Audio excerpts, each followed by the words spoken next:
Roman এবার দাঁত বের করে, দোষ বলে দিছি, এরপর বলিস না প্লিজ। ওকে চল পাস। আর লজ্জার ব্যাপার। এবার সিয়ামের পালা। এই শালা, তুই কি যেন বলছিলি? কই কি? আপু। শালা কোনো জন্মে তোর আপু হয় শুনি? আর যদি আপু হয়, আজ থেকে তুই আমার শালা। এটা বলে ওর ঘাড় জড়িয়ে ধরতেই আমার আপুর কল এলো। মানে আমার বাসার চরম শত্রু। না রিসিভ করতে মন চাইলেও রিসিভ করতে হবে। দেখো আবার কি কাজ যেন বলে। আসলে কি, আমার আপুর টিচার, খুব বড় টিচার না, মানে অনেক বড় টিচার, ঘন্টা টিচার। বাসায় যতক্ষণ থাকবো ততক্ষণ পিছনে লেগে থাকে। আমি ফোনটা রিসিভ করে নিজের মুডে, এই তোর প্রবলেম কি? অব্র তাড়াতাড়ি বাসায় আয়। পারবো না। প্লিজ আয় না, তোর জন্য একটা সারপ্রাইজ আছে। ভাই আমি তো শুনেই অবাক। আমার জন্য আবার সারপ্রাইজ? যার কাছে একটা চকলেট নিয়ে মারামারি খুনোখুনি হয়ে যায়, আজ সে আবার সারপ্রাইজ দেবে? সত্যি তো? হ্যাঁ ভাই সত্যি। আমি সিয়ামকে ছেড়ে ওদের বাই বলে বাসার দিকে এগোতে লাগলাম। ও, আপনাদের তো আমার পরিচয়টাই এখনো দেওয়া হয়নি। আমি হলাম অভ্রনীল ইসলাম। আমি পড়াশোনা বলতে সব জানতে চাইলে আমার প্রোফাইলে গিয়ে দেখে নিতে পারেন। আমি এবার বাসায় পৌঁছে দরজায় নক দিলাম। দেখি আপু দরজা খুলল। বেশ আমার দিকে তাকিয়ে হাসছে। যা বাবা, আমি কি কোনো জোকার নাকি? আমি তাড়াতাড়ি বাসায় ঢুকে, আপু সারপ্রাইজ কোথায় দে? আপু হেসে হেসে ওর রুমের দিকে এগিয়ে নিয়ে গিয়ে ওর রুমের ভিতরে গিয়ে দরজায় লক লাগিয়ে দিল। আমি কিছুই তো বুঝতে পারছি না। আমি মাথা চলকিয়ে, কই, কোথায় সারপ্রাইজ? এবার আপু চিৎকার করে, সারপ্রাইজ। আমি দেখেই তো শিহরিত। আহ, এ তো সেই মেয়ে ঈশা। এখানে কি করে? হাতে দেখি একটা লাঠিও আছে। আপু আমার দুহাত ধরে নিয়ে, মার ঈশা মার, একে যত খুশি মার। আমি আপুর দিকে তাকিয়ে, বাহ আপু বাহ, এটা তাহলে মারার নিনজা টেকনিক সারপ্রাইজ হিসেবে? আহ, উ, আহ, আহু। বাইরে লাঠি দিয়ে আমাকে ঈশা মারছে আর বলছে, আইসে আমায় পটাইতে। ভাগ্যিস এই বাসার দেয়ালে আপনার হিরো আলম মার্কা বডির ফটো দেখে চিনতে পারলাম। শালা তার মানে আমার ফটোই কাল করেছে। আজ থেকে কোনো ফটো রাখবো না। অবশেষে আমার মারা বন্ধ করে আমায় বিছানায় বসিয়ে দিল আপু। আর আপু হেসে, ছি অব্রুচ্ছি, মেয়ে পটাতে গিয়ে মেয়ের হাতেই মার খাস। আপু। তুই আমার সাথে কথা বলিস না। আপু আমায় এভাবে অপমান করলো তো মেয়ে পটানো নিয়ে আমি মাইয়ার এই পটিয়ে প্রেম করব, সাথে বিয়েও। ঈশা হাসছে খুব আমায় মেরে। আমি ঈশার কাছে গিয়ে, হেসে নাও ফাঁসার আগে। মার খেয়েও এখনো কথা বলছে? জি বলতেই পারি। আর আপনি কে? আমার বাসায় কি করেন? আমি আপনার নিউ স্টুডেন্ট। শালা এমন করে বলছে এটা যেন ওর বাসা। আপুর স্টুডেন্ট মানেই তো একটা প্লাস পয়েন্ট। প্রতিদিন আমাদের বাসায় আসবে। আপু এবার আমাকে তুলে ও রুমের বাইরে ছুঁড়ে ফেলে দিল। বাহ বাহ বাহ, দরকার শেষ। আমি ওকে, সেটাও শেষ। আমি চিৎকার করে আম্মু, আম্মুর কাছে গিয়ে কান্নার অভিনয় শুরু করে দিলাম, যাতে আম্মু আপুকে একবার বকা দেয়। সন্ধ্যায় শুনলাম নাকি আব্বুর এক বন্ধুর ছেলের বিয়ে। হঠাৎই কাল বিয়ে। আমার বিয়ে বাড়ি যেতে একদম ভালো লাগে না, কারণ হইচই আমার সহ্য হয় না। আম্মু, আব্বু, আপু, আমি সবাই একসাথে বসে আলোচনা করছি ওসব বিয়ের ব্যাপার নিয়ে। আব্বু, অভ্রের আম্মু, অভ্র তো যাবে না বলছে। আপু তখন, হ্যাঁ আব্বু, সে তো যাবে না, তার তো কারণ আছে। আমি ভ্রু কুচকে আপুর দিকে ইশারা করে, আপু অন্য কিছু বলিস না প্লিজ। আব্বু আমার দিকে তাকিয়ে, অভ্র কেন যাবি না তুই? বল তো সত্যি করে। উফ আব্বু, তুমি তো জানো আমার বিয়ে বাড়িতে যেতে একদম ভালো লাগে না। আপু আমাদের কথার মাঝেই, আব্বু ওসব কিছু না, দেখো আমরা চলে যাওয়ার পর তোমার বৌমাকে আমাদের বাসায় নিয়ে আসে কিনা। আমি আপুর কথাটা শুনে আশ্চর্য হয়ে গেলাম। আপু জানে আমার কোনো গফ নাই, তবুও কেন এসব বলছে? আব্বু, তুমি তোমার মাইয়াটাকে বিয়ে দিয়ে কবে দূর করবে বলো তো? আপু তখনই, এই শোন অব্র, বাসাটা তোর একার নয়, এতে আমারও ভাগ আছে। বেশি বকিস না তো, যা তোর ভাগ নিয়ে বাসা থেকে বিদায় নিয়ে তো। আপু আরো রেগে গিয়ে, হ্যাঁ চলে যাব, দেখে নিস। আম্মু আমাদের চিৎকার চেঁচামেচি দেখে, এই তোরা চুপ করবি? আমি আম্মুর দিকে তাকিয়ে, আম্মু ও তাহলে আমার নামে যাতা বলবে কেন শুনি? আব্বু আপুকে ধমক দিয়ে, নীলিমা, তুই অভ্রের নামে যাতা বলছিস কেন? আপু এবার, ওহ বুঝলাম, ও বাসার ছোট ছেলে তো, তাই ওকে কিছু বলবা না, আমি গেলাম। এটা বলে আপু রেগে চলে গেল রুমে। আমি আপুকে, যা যা, বাসা থেকে বেরিয়ে যা, তোর মতো আপু আমার লাগবে না। আপু আমার দিকে না তাকিয়েই রুমে চলে গেল। আব্বু আমাকেও ধমক দিয়ে, নীলিমা তো ঠিকই বলেছে। যাহ বাবা, ঠিকই মানে? ঠিকই, মানেটা হলো এখনকার পোলাপানরা তো এমনই, বাসায় কেউ না থাকলে এটা ওটা এনে করে। এটা ওটা মানে? আব্বু একটু লজ্জা পেয়ে তবুও গম্ভীর হয়ে, কাল আমাদের সাথে যাচ্ছিস, এটাই আমার শেষ কথা। আব্বুর কথাই শেষ কথা, না গেলে আমার সারাটা জীবনের জন্য ভাত বন্ধ করে দেবে, তাই মানতে বাধ্য হলাম। আচ্ছা আব্বু। এবার আমিও রুমে চলে গেলাম পড়ার নাম করে। জীবনেও মনে হয় বইয়ের একটা পাতাও উল্টাইনি। বললাম না পড়তে এসেছি। মোবাইল নিয়ে পাবজি অন করে দিলাম। আজ ইউটিউবে দেখলাম কিভাবে তাড়াতাড়ি কেডি বাড়ানো যায়, তাই সেভাবে খেলছি। খেলতে খেলতে ডিনারে কখন যে টাইম এসে গেল আমি বুঝতেই পারলাম না। আম্মু খাবারের টেবিল থেকে ডাকছে। আমাদের ফ্যামিলির একটা নিয়ম আছে, লাঞ্চ একসাথে না হলেও রাতের ডিনার একসাথে হওয়া চাই, না হলে আব্বু খুব বকা দেবে। তাই আমি গেমটা পুরো না খেলেই তাড়াতাড়ি খাবার টেবিলে চলে এলাম। দেখি আপু আসেনি। কি ব্যাপার? আম্মু আব্বু সবাই অনেক ডাকাডাকি করছে, কিন্তু আপু একটু সাড়া দিচ্ছে না। আমি আম্মু আব্বুকে থামিয়ে, আব্বু আম্মু তোমরা থামো, আমি যাচ্ছি আপুকে আনার জন্য।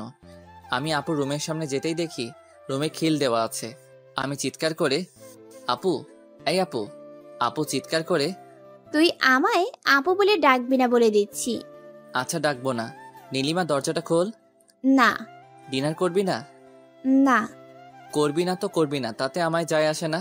তোর রুমে আমার কিছু বই আছে, সেগুলো নিতে এসেছি। এটা বলার কারণ যাতে আপু দরজাটা খুলে।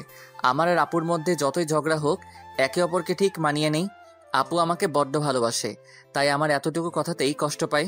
এরপর দরজাটা খুলে দিল আপু। আপুর চোখগুলো হালকা ভিজে। ও আমার দিকে না তাকিয়ে বিছানায় গিয়ে বসে পড়ল। তোর যেখানে বই আছে নিয়ে যা তাড়াতাড়ি। আমি আপুর পাশে বসে, আপু রাগ করেছিস? আমি কেন রাগ করব তোর উপর? তুই তো আমার কেউ না।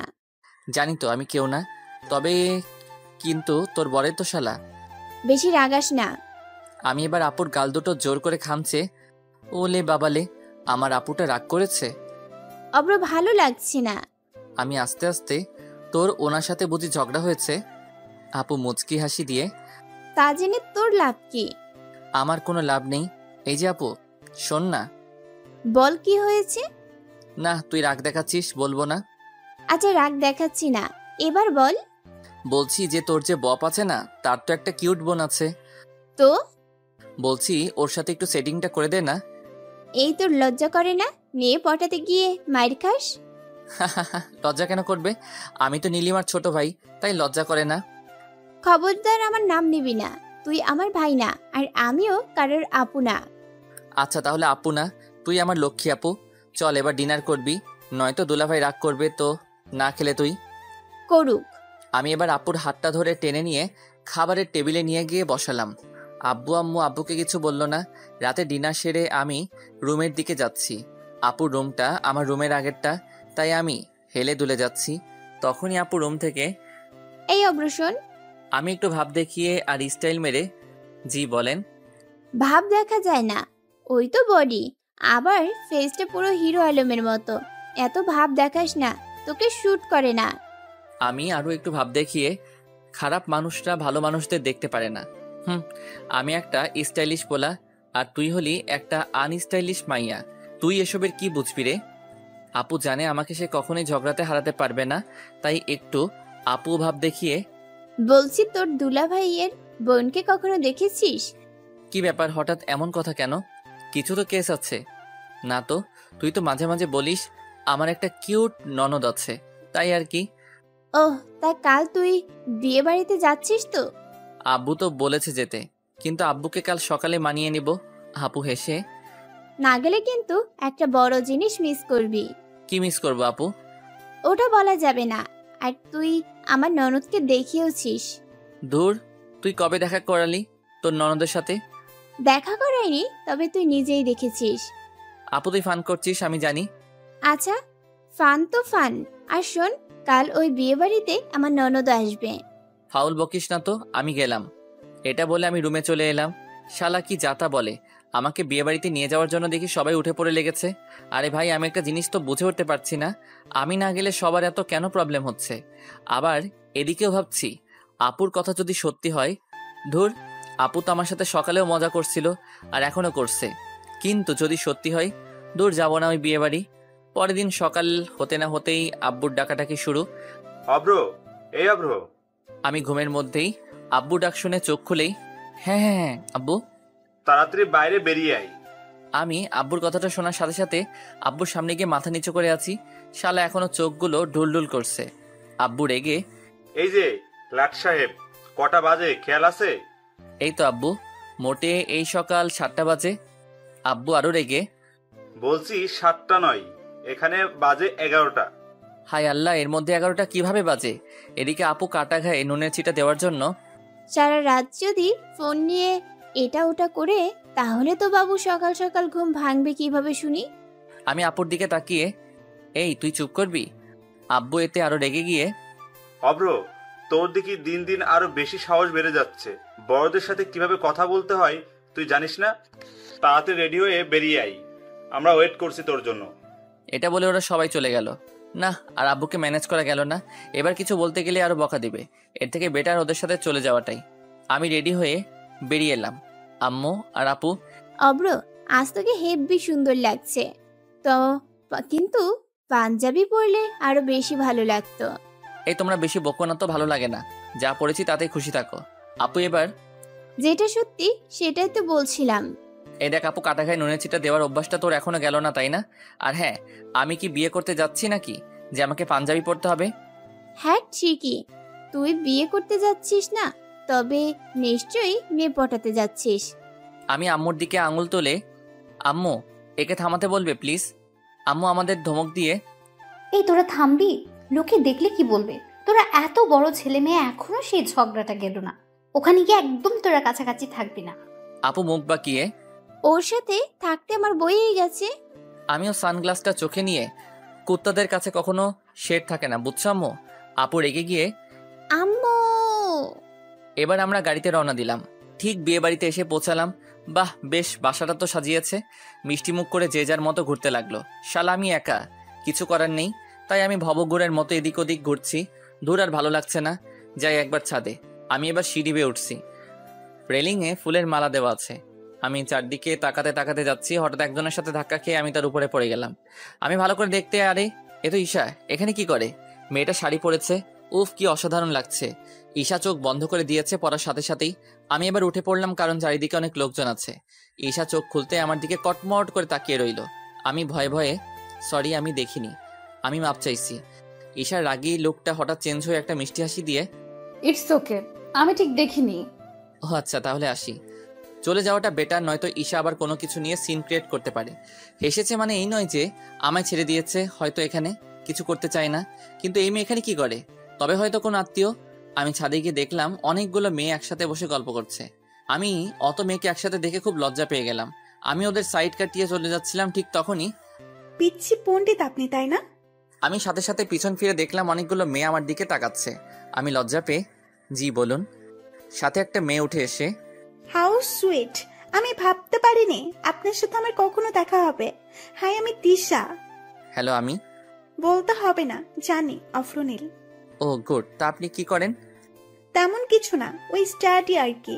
আর আপনিও স্টাডি করেন জানি। আপু একটু হেসে, আপনি তো দেখি আমার মোটামুটি সব ইনফরমেশনই জানেন। মোটামুটি নয়, প্রায় সবটাই। তা এটা কি আপনার কোনো রিলেটিভের বাসা নাকি? জি না, তবে এটা আমারই বাসা। মানে? জি, যার বিয়ে হচ্ছে সে আমার ভাইয়া। ও মাই গড। আমি হলাম আপনার আব্বুর ফ্রেন্ডের ছেলে। ও, মিট মাই ফ্রেন্ড। সবার নাম বললো, সবাই হাই হ্যালো করলো। তার মাঝে আরো কিছু পাটিকা ছিল আমার গল্পের। তিশা আমাকে সবার মাঝে বসিয়ে দিল। খুব ভয় লাগছে। এখন সালে একসাথে এত মেয়ের মাঝে আমি, খুব লজ্জাও লাগছে। আপনারা বসেন, আমি একটু আসছি। রুমা নামের একটা মেয়ে। এটা তো হচ্ছে না পিচ্ছি পণ্ডিত মহাশয়, আপনাকে একটা গল্প আজ শোনাতেই হবে। আমি আবার আসছি তো। শালা একবার বের হতে পারলে বাঁচি। তখন থেকে এরা মাথা খেয়ে নিচ্ছে। গল্প শোনাতে বলো। কেন? উফ, মাইনাসে যেতে হবে তো। মেয়েগুলো সবই লজ্জা পেয়ে। ওকে, তাড়াতাড়ি আসেন কিন্তু। আমি এবার ওদের থেকে উঠে সিঁড়ির কাছে আসতেই হঠাৎ আমাকে দেওয়ালে ঘেঁষিয়ে কলারটা মুঠোর করে ধরলো। চোখ তুলে তাকাতেই দেখি ঈশা রাগে সাপের মতো ফোঁসফোঁস করছে। খুব হাসাহাসি হচ্ছিল, তাই না? কই না তো। মিথ্যা। তার কটাকে পটালেন মিস্টার অভ্র? আরে কি যাতা বলেন? সেটাই, বিয়ে বাড়িতে এসেছেন, ভালোভাবে থাকবেন। যদি কোনো মেয়ের দিকে চোখ তুলে তাকান, আপনার এই চোখ দুটো আর রক্ষা পাবে না। এটা বলে আমার কলার ধরে সিঁড়ি থেকে নিচে নামিয়ে আনলো। একবারে নিচে নয়, নিচে আসার কিছুটা আগে আমার কলার ছেড়ে দিয়ে আমার দিকে আঙুল তুলে রেগে একদম না কিন্তু। আবার একটা হাসিও দিয়ে লজ্জা পেয়ে চলে গেল। এরকম ব্যাপারে রহস্য কি? আমি কিছুই বুঝতে না পেরে সোজা ওই বাসা থেকে বাইরে বের হয়ে সামনে একটা চায়ের দোকানে গিয়ে বসলাম। চায়ের দোকানের সামনে দেখি তিশাদের বাসার ব্যালকনি। আমি চায়ের কাপটা হাতে নিয়ে চুমুক দিয়ে ওই ব্যালকনির দিকে তাকাতেই দেখি অনেক মেয়ের মাঝে ঈশা হাসাহাসি করছে। আমি তাকিয়ে ঈশার হাসিটাকে দেখছি। মেয়েটা একে তো শাড়ি পরেছে, তাতে এক কথায় অসাধারণ লাগছে, আবার ওর মায়াবী হাসিটাও যেন আমার অকৃষ্ট করছে। মেয়েটাকে আজ মনের চোখে প্রথম দেখছি। পুরাই আমার স্বপ্নের রাজ্যে কোনো এক রাজকুমারী, যাকে পেলে মনে হয় আমার জীবনের কোনো সুখের অভাব থাকবে না। একটা মিষ্টি মায়াবী মেয়ে, দেখতো মাশাআল্লাহ মেয়েটা। হঠাৎ ঈশার চোখ আমার দিকে পড়তেই হঠাৎ রেগে একটা ঘুষি দিল। আমি সাথে সাথে ওখান থেকে চোখ সরিয়ে আমি যেন ওদিকে তাকিয়েছিলাম না, ওরকম ভাব করছি। চায়ের দোকানে কিছুক্ষণ বসে মোবাইল টিপাটিপি করে তিশাদের বাসায় গেলাম। দেখি জামাই খুব হাসি খুশি। হ্যাঁ, সে তো থাকবেই বিয়েতে, সে তো আর জানে না আস্তার হালাল করা হবে। প্রায় দুপুর হতে চলল, আব্বু আম্মু কিংবা আপু কাউকে দেখতে পাচ্ছি না। সেই তখন আসার পর থেকে হঠাৎ আপু কল দিল আমায়। অব্র তুই কোথায়? এই তো, এই বাসার সাইডে। তুই বাসার গেটের কাছে আয়। কেন, কোনো প্রবলেম হলো নাকি? না, লাঞ্চ করবি না? ও আচ্ছা, আমি আসছি। এবার আমি আপুর সাথে খাবার খেতে গেলাম। আপু আর আমি পাশাপাশি বসে আছি, আর সামনের দুটো সিট খালি আছে। হঠাৎ ঈশা আর ওর সাথে অন্য একটা মেয়ে আমাদের সামনে এসে, নীলিমা ম্যাম, বসতে পারি? আপু হেসে, অবশ্যই বসো। ঈশা আমার সামনে বসলো, আর ওই মেয়েটা আপুর সামনে বসার পরেই মজা শুরু হলো। ঈশা মুচকি হাসছে আমার দিকে তাকিয়ে, আর নিচে ওর পা দিয়ে আমার পায়ে স্পর্শ করছে। ভাই রে, আমার তো খুব কাতুকুতু লাগছে। আমি পা যতবার সরাচ্ছি ততবার ঈশা আরো এগিয়ে আসছে। আপু কিছু একটা বুঝতে পেরে, অব্র, এনি প্রবলেম? আমি মুখে খাবার নিয়েই, না না না না, কোনো প্রবলেম নয়, তুই খা। ঈশা হালকা হেসে আপুর দিকে তাকিয়ে, ম্যাম, আপনার ভাই এখনো সোজা হয়েছে নাকি আবার মেয়ে পটাচ্ছে?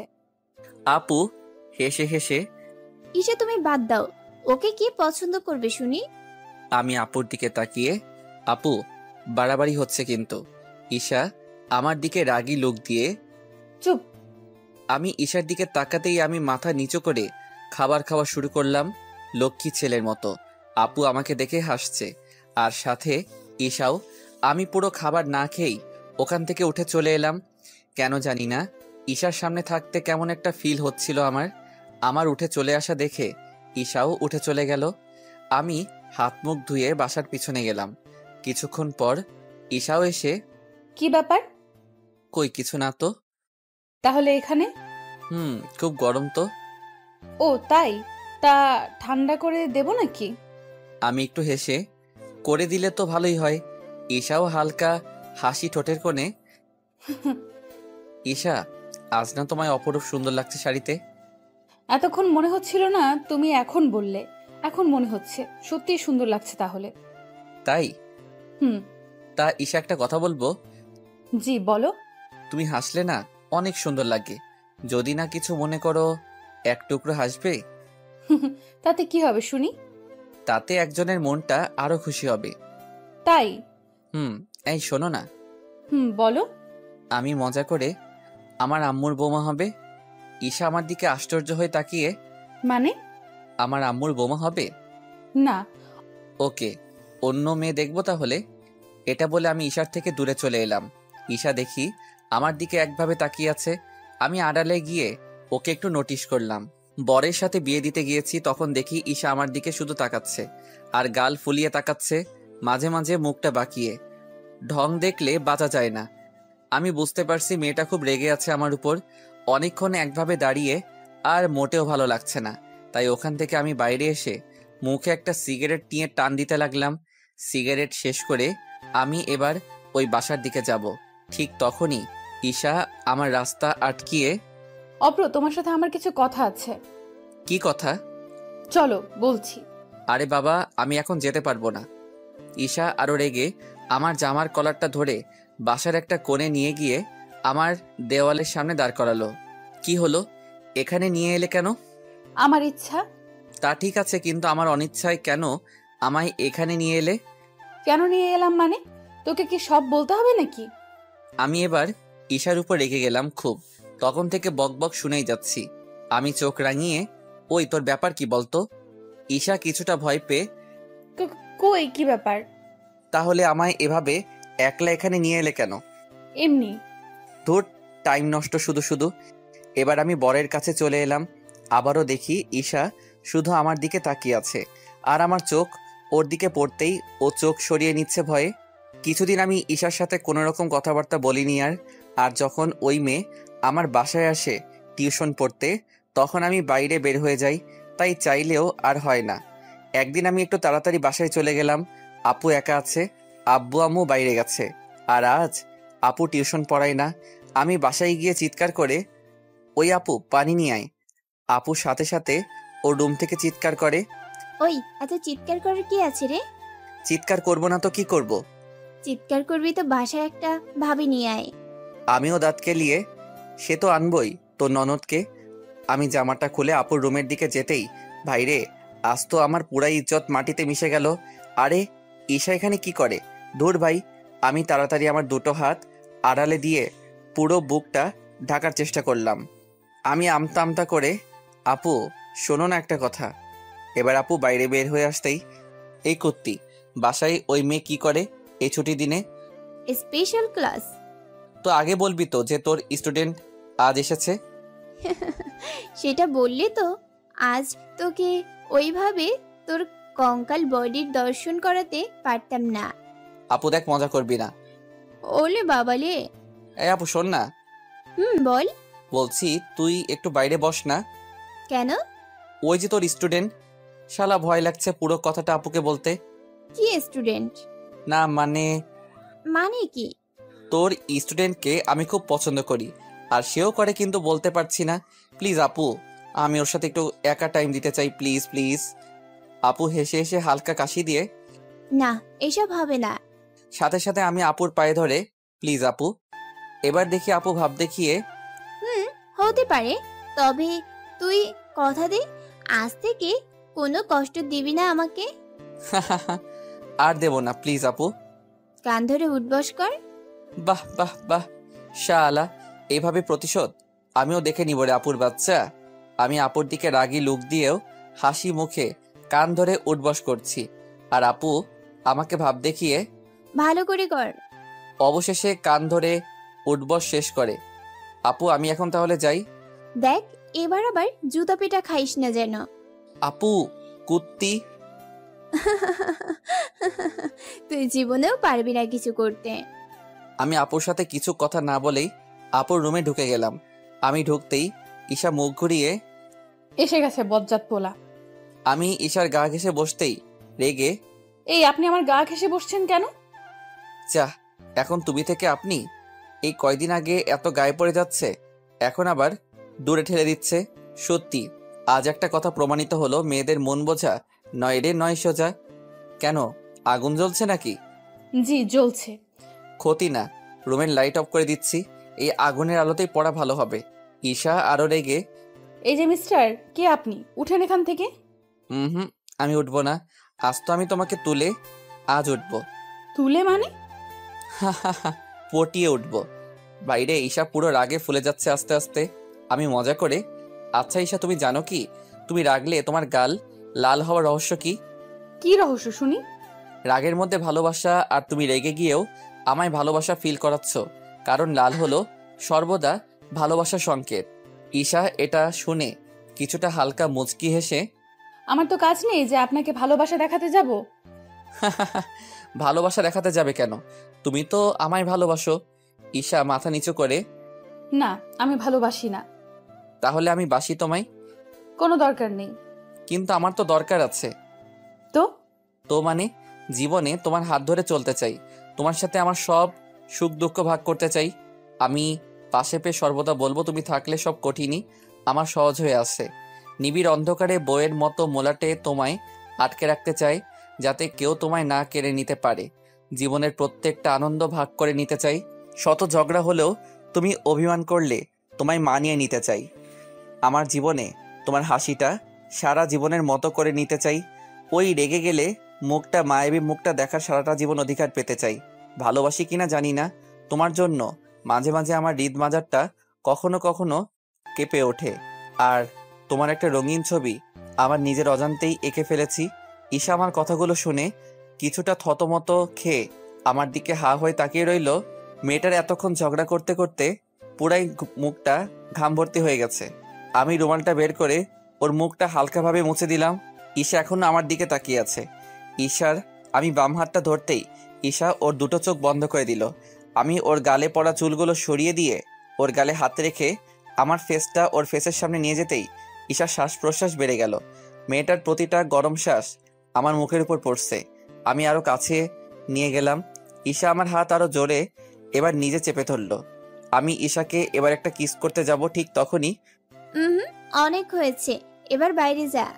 ভাইরে, আমি আপুকে দেখে পুরাই লজ্জায় লাল হয়ে গেছি। আর ঈশাও মাথা নিচু করে আছে। আপুও অবশ্য অন্যদিকে তাকিয়ে আছে। আমি আর কোনো কিছু কথা না বলে মাথা নিচু করে আপুর সামনে দিয়ে চলে এলাম। আমি বাইরে এসে বসে আছি, কিন্তু মন মানতে চাইছে না। শুধু মেয়েটাকে দেখতে মন চাইছে। তবুও কিছু করার নেই। রাতে ডিনার কমপ্লিট করে গেম খেলছি।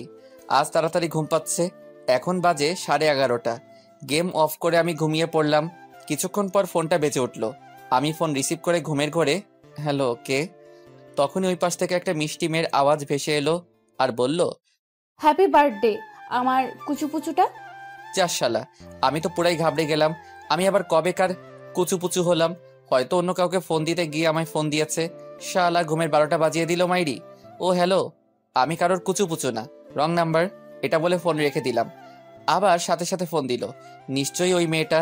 আমি ফোনটা তুলে রেগে, ওই বললাম না রং নাম্বার এটা। হ্যাপি বার্থডে আমার কুত্তা ভাই, অনেক ভালো থাকিস ভাই। আর সব ফাইজলামিগুলা অফ করিস।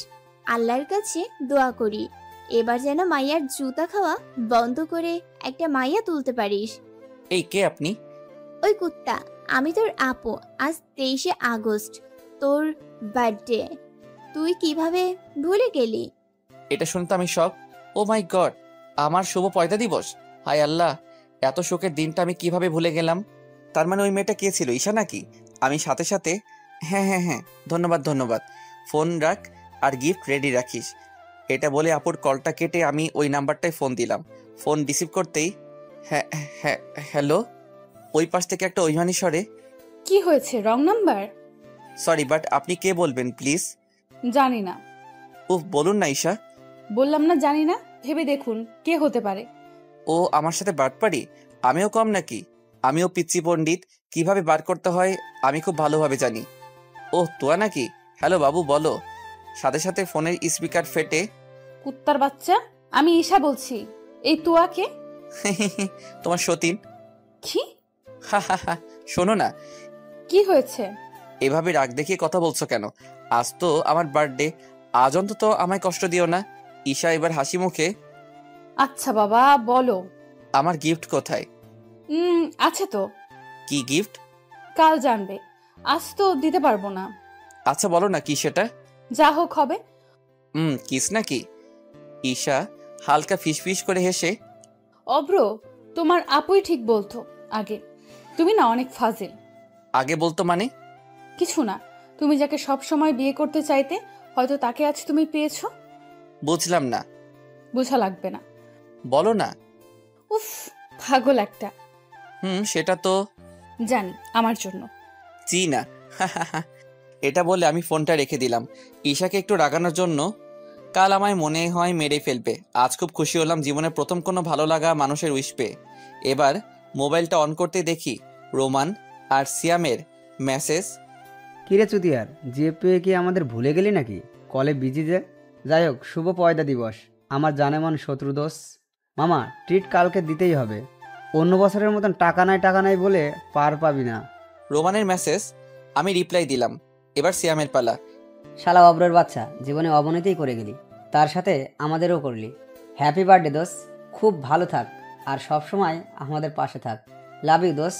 রিপ্লাই দিলাম সিয়ামের মেসেজ। এবার এরা দুজন আমার কলেজের বন্ধু, যাকে বলে বেস্ট ফ্রেন্ড। কলে পাইনি বলে অনেক হয়তো কষ্ট পেয়েছে। যাই হোক, কাল সকালে মানিয়ে নেব। সকালে ঘুম থেকে উঠতেই আপু, অব্র, ঈশার সাথে একবার মিট করতে হবে। তুই আমাকে একবার ড্রপ করে দিবি প্লিজ? মানে কি? আমাকেও তো মিট করতে হবে। তা তো ভালো, আমাকে ওর ভাইয়ের সাথে মিট করতে হবে। আপু, তোর কথা কিছুই বুঝলাম না। বুঝতে হবে না, রেডি হয়ে নে। আমি আর কোনো কথায় কান্না দিয়ে রেডি হলাম। মনে হচ্ছে আজ আমায় খুব স্টাইলিশ দেখাচ্ছে, কিন্তু আয়নার সামনে যেতেই নিজেকে হিরো আলমের থেকে কম মনে হচ্ছে না। আমি পার্কে গিয়ে অবাক হয়ে গেলাম। আরে, ঈশা আর আমার আপুর বফ একসাথে, কি ব্যাপার? আমাকে আপুর বফ চিনে খুব ভালো করে, আর আপুদের রিলেশন প্রায় 7.5 বছরের কাছাকাছি। তবে আমি ছাড়া আম্মু আব্বু কেউ জানে না। আমি তো ভেবে পাচ্ছি না যে ঈশা এখানে কি করে। তার মানে কি ঈশাই আপুর ননদ? আমি দুলাভাইয়ের কাছে গিয়ে, কেমন আছেন দুলাভাই? জি ভাই, ভালো আছি। তুমি কেমন আছো? আমি ঈশার দিকে একটু হালকা তাকিয়ে, জি দুলাভাই ভালো আছি। আলহামদুলিল্লাহ। তা আজ তো তোমায় খুব স্মার্ট লাগছে, কি ব্যাপার? আমি হালকা হেসে, না না দুলাভাই, এমনি আর কি। আপু তখনই, এমনি না, কারোর সাথে মিট করার জন্য। হ্যাঁ, আমি আপুর দিকে রেগে, এই তুই চুপ করবি? আপু হালকা ভাব দেখিয়ে, ওকে। আপু এবার ঈশার দিকে তাকিয়ে, অব্র, এ হলো তোর দুলাভাইয়ের বোন, আমাদের বাসায় যায়, তুই তো দেখেছিস। ও ভাই, তার মানে আমি যেটা ভেবেছিলাম সেটাই, ঈশাই আপুর ননদ। ঈশা হালকা হাসছে। সামনে দুলাভাই আছে, তাই আমি কিছু না বলে আপুকে এক চোখ মেরে ইশারা করলাম। অব্র, কিছু বলবি? না মানে, তোরা কোথাও যাবি নাকি? জি ভাই, একটু ওদিকে যাব। তুমিও যাবা নাকি? না না, আমি যাব না, তোমরা ঘুরে আসো। আপু এবার, তাহলে ঈশা, তুমি এখানে অব্রের সাথে একটু টাইম স্পেন্ড করো, আমরা কিছুক্ষণ পরেই আসছি। এই অব্র, ফাইজলামি করবি না কিন্তু। উফ, এটাই হলো আমার আপু, জীবনে মনে হয় এত বড় উপকার করলো আজ। আচ্ছা আপু, বাই। আসি। এবার আপু আর দুলাভাই চলে গেল। দুলাভাই আমাকে কোনোদিন সন্দেহ করেনি, তাই এসবের কোনো মানেই হয় না। ঈশার দিকে আমি আর না তাকিয়ে সোজা একটা বেঞ্চে এসে বসলাম। আমাকে এত বড় সত্যিটা লুকানো। আমাকে বেঞ্চিতে বসতে দেখে ঈশাও আমার পাশে এসে বসলো। ঈশা মাথা নিচু করে, সরি অব্র, সরি বলছি তো। এই অব্র, শোনো না। আমি রেগে, কি হইছে? আমি কোনো মিথ্যাবাদী মানুষের সাথে কথা বলতে চাই না। সরি বলছি তো। লাগবে না। তাহলে কি লাগবে শুনি? কিচ্ছু লাগবে না আমার। অব্র, আমার দিকে তাকাও। এটা বলে আমার মুখে হাত দিল ঈশা। আহ ভাই, সত্যি পুরাই সব রাগ সেকেন্ডের মধ্যে ঠান্ডা হয়ে গেল। আমি তাকাতেই ঈশা লজ্জা পেয়ে, অব্র, একটা কথা বলবো? জি। অব্র, আজ তোমায় খুব স্মার্ট লাগছে। তাই নাকি? হুম। এটা বলে আমি এদিক ওদিক তাকাতে লাগলাম। এটা দেখে ঈশা আরো রেগে গেল।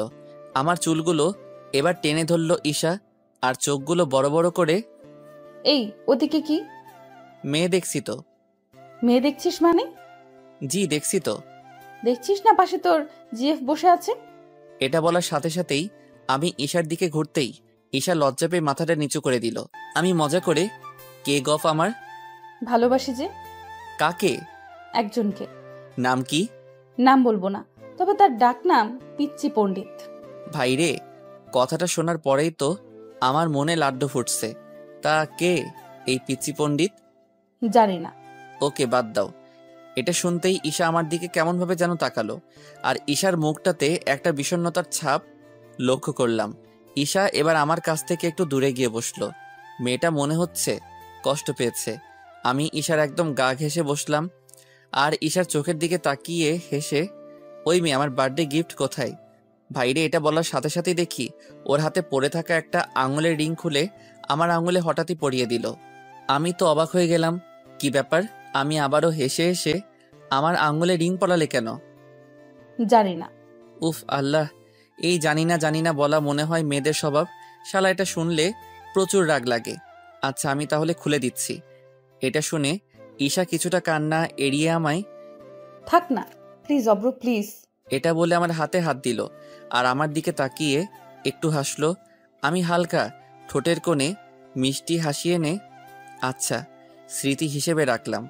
ঈশা আমার দিকে কেমনভাবে তাকিয়ে আছে, যেন ওর মুখ অনেক কিছু বলতে চাইছে, ওকে ওর মন বাধা দিচ্ছে, তাই বলতে দিচ্ছে না। অবশ্য আমিও আজ ঈশাকে আমার মনের কথা জানাতে এসেছিলাম, বাট আমি জানাবো না। আমার সাথে নাটক করেছে, আপুর ননদ হয়ে আমাকেও বোকা বানালো, বুঝুক ঠেলা। ঈশা হেসে হেসে, অব্র, তুমি কি কিছুই বোঝো না? কি বুঝবো? তুমি সত্যিই কিছু বোঝো না। হুম, বললে তো বুঝবো। ও, তা কাল কি ওগুলো সব মিথ্যে? কোনগুলো? কাল যে বললে তুমি আমায় ভালোবাসো। জি তো। তো মানে? এটা বলেই আমাকে খুব শক্ত করে জড়িয়ে কান্না করতে থাকলো। আর ঈশা কেঁদে কেঁদে, আমায় ভালোবাসা শিখিয়ে আজ তুমি কেন আমার থেকে দূরে চলে যাচ্ছ? কই দূরে যাচ্ছি? এই তো এখন তোমার পাশেই বসে আছি। অব্র, তুমি আমার মনকে ডিস্টার্ব করে এখন তুমি কেন আমার সাথে এমন খেলা করছো? হুম, আমি কারোর মনকে নিয়ে খেলি না, আমি তো শুধু পাবজি খেলি। ভাইরে, আমারও খুব কষ্ট হচ্ছে ঈশাকে দেখে, কিন্তু না, আমি তখন মানবো না। পাক কষ্ট বুঝুক, আমার সাথে এমন গেম খেলা। প্লিজ অব্র, তুমি এমন কথা কেন বলছো? আমি যে কষ্ট পাচ্ছি। কেন, কেউ ধোকা দিয়েছে নাকি? ঈশা এবার রেগেও যাচ্ছে, আর কান্নাও আস্তে আস্তে বেড়েই চলেছে। এবার আমার পিঠে একটা চিমটি কেটে, এই কুত্তা, বল আমি তোমাকে ভালোবাসি। আমি চিমটির জ্বালায় আহ উহ করছি। জোর জবরদস্তি নাকি এসব? ঈশা কান্না করছে মনে হয় না, এখন কষ্ট পেয়ে না রেগে কান্না করছে। আবারও একটা চিমটি কাটলো। বলবি কিনা? উফ আল্লাহ, এই চিমটি থেকে বাঁচতে। বলছি আমি তোমাকে ভালোবাসি। আমি অনেক ভালোবাসি তোমায়। আমি এবার ঈশাকে ছাড়িয়ে, আমিও তো তোমায় অনেক ভালোবাসি, লাভ ইউ পাবজি। আচ্ছা। আমি ঈশার দুটো হাত ধরে, কি আচ্ছা? যাও পাবজি নিয়ে থাকো। আচ্ছা। এটা বলে আমি পকেট থেকে মোবাইলটা বের করতেই শালা ঈগল পাখির মতো ছো মেরে আমার মোবাইলটা হাত থেকে কেড়ে নিয়ে আমার কোলে উঠে পড়ল। ও ভাই, খুব লজ্জা লাগছে। পুরো পার্কে অনেক লোকজন। ঈশা আমার শার্টটা জোরে টেনে ধরে আমার গলায় দুটো হাত রেখে, ওয়েট, তোর পাবজি এর 12টা বাজাচ্ছি। মানে? আমার সামনে ফোনটা নামালো। আমি ফোনটা নেওয়ার চেষ্টা করলে ঈশা আমার চোখের দিকে একবার তাকিয়ে একটা মিষ্টি করে হাসি দিল। ভাইরে, আমি তো ক্রাশ খেয়ে গেলাম, গালে টোল পড়ছে। উফ আল্লাহ, এর মধ্যে আমি লক্ষ্য করলাম হাই আমার 1.9 জিবির পাবজি আনইনস্টল হচ্ছে। আমি এবার রেগে গিয়ে ফোনটা ঈশার থেকে কেড়ে নিয়ে, এই মাইয়া, কোল থেকে ওঠ। ঈশা ভয় উঠে গেল। আমি রেগে, তুই কোন সাহসে আমার পাবজি গেম ডিলিট করেছিস? তুই কি জানিস, প্রেমে ধোকা পাওয়ার পর থেকে এই গেমটাই আমাকে সামলিয়েছে। তোর মতো সেও এমনভাবে ডিলিট করে দিত বারেবার। আমি তোকে ভালোবাসি না। ঈশা মাথা নিচু করে, সরি, আর কোনোদিন হবে না। এটা বলে আমার হাত ধরতে আসতে চাইলে, এই একদম টাচ করবি না। এটা বলে আমি ঈশার থেকে দূরে চলে এলাম। প্রতিটা ধোকা খাওয়া ছেলে মেয়েদের জ্বালা মেটাই এই পাবজি। আমি সত্যি অনেক ভালোবাসি এই গেমটাকে, তাই এই গেমের সম্বন্ধে কিছু শুনতে পারি না। আমি রেগে বাসায় চলে এলাম। এবার দুপুরের আপু আমার রুমে এসে আমার গালে একটা থাপ্পড় মেরেই, অব্র, মেয়েদের রেসপেক্ট করতে শেখ, তাদের ফিলিংসের দাম দিতে শেখ। তোর কাছে গেমটার বেশি গুরুত্ব নাকি ওই ঈশার? আমি খুব রেগে গেছি, কারণ ঈশাকে ওইভাবে বলার পর থেকে নিজের মনটাও খারাপ লাগছে। আবার আপু আমায় থাপ্পড় মারলো, তাই আর নিজেকে কন্ট্রোল না করতে পেরে, হ্যাঁ, আমি আমার গেমকেই বেশি ভালোবাসি, আর কাউকে আমি ভালোবাসি না। এবার লক্ষ্য করলাম ঈশা দরজার কোণে দাঁড়িয়ে আমার কথাটা শুনে চোখের পানি মুছে চলে গেল। ঈশার যাওয়ার পরেই আপু আমার দিকে আঙুল তোলে। তুই যেটা করছিস সেটা মোটেও ঠিক নয়। আমি রাগকে কন্ট্রোল করে, আচ্ছা এখন তুই চা। এবার আপু চলে গেল। যাক গেছে, ভালোই হয়েছে। কিন্তু মেয়েটা যে এভাবে কষ্ট পাচ্ছে সেটা তো আমার জন্য। এটা কি করা আমার ঠিক হচ্ছে? ওসব কথা ভাবতে ভাবতে কখন যে ঘুমিয়ে পড়েছি নিজেও জানি না। বিকালে ঘুম থেকে উঠে ফ্রেশ হয়ে শীতলের দোকানে গেলাম। সেখানেও ভালো লাগছে না একদম। রোমান সিয়াম সবাই পাশে আছে আজ, কিন্তু কিছু একটা কম উপস্থিতি ফিল করছি। আমাকে মনমরা দেখে, দোস্ত কি হয়েছে তোর? কিছু না রে দোস্ত। আরে মামা বল না, সমস্যা নাই। রিয়েলি বলছি, কিছু না। রোমান একটু রেগে গিয়ে, বুঝলাম, আমরা এখন তোর কেউ না, তাই তো? শালাদের কোনো কিছু কথা না যদি খুলে বলি তাহলে তাদের এই কথাটা সবসময় মুখে লেগেই থাকে। উফ আল্লাহ, বলছি তাহলে শোন। ওকে বল। এবার আমি পুরো ঘটনাটা বললাম। তারা এতক্ষণ মন দিয়ে শুনলো।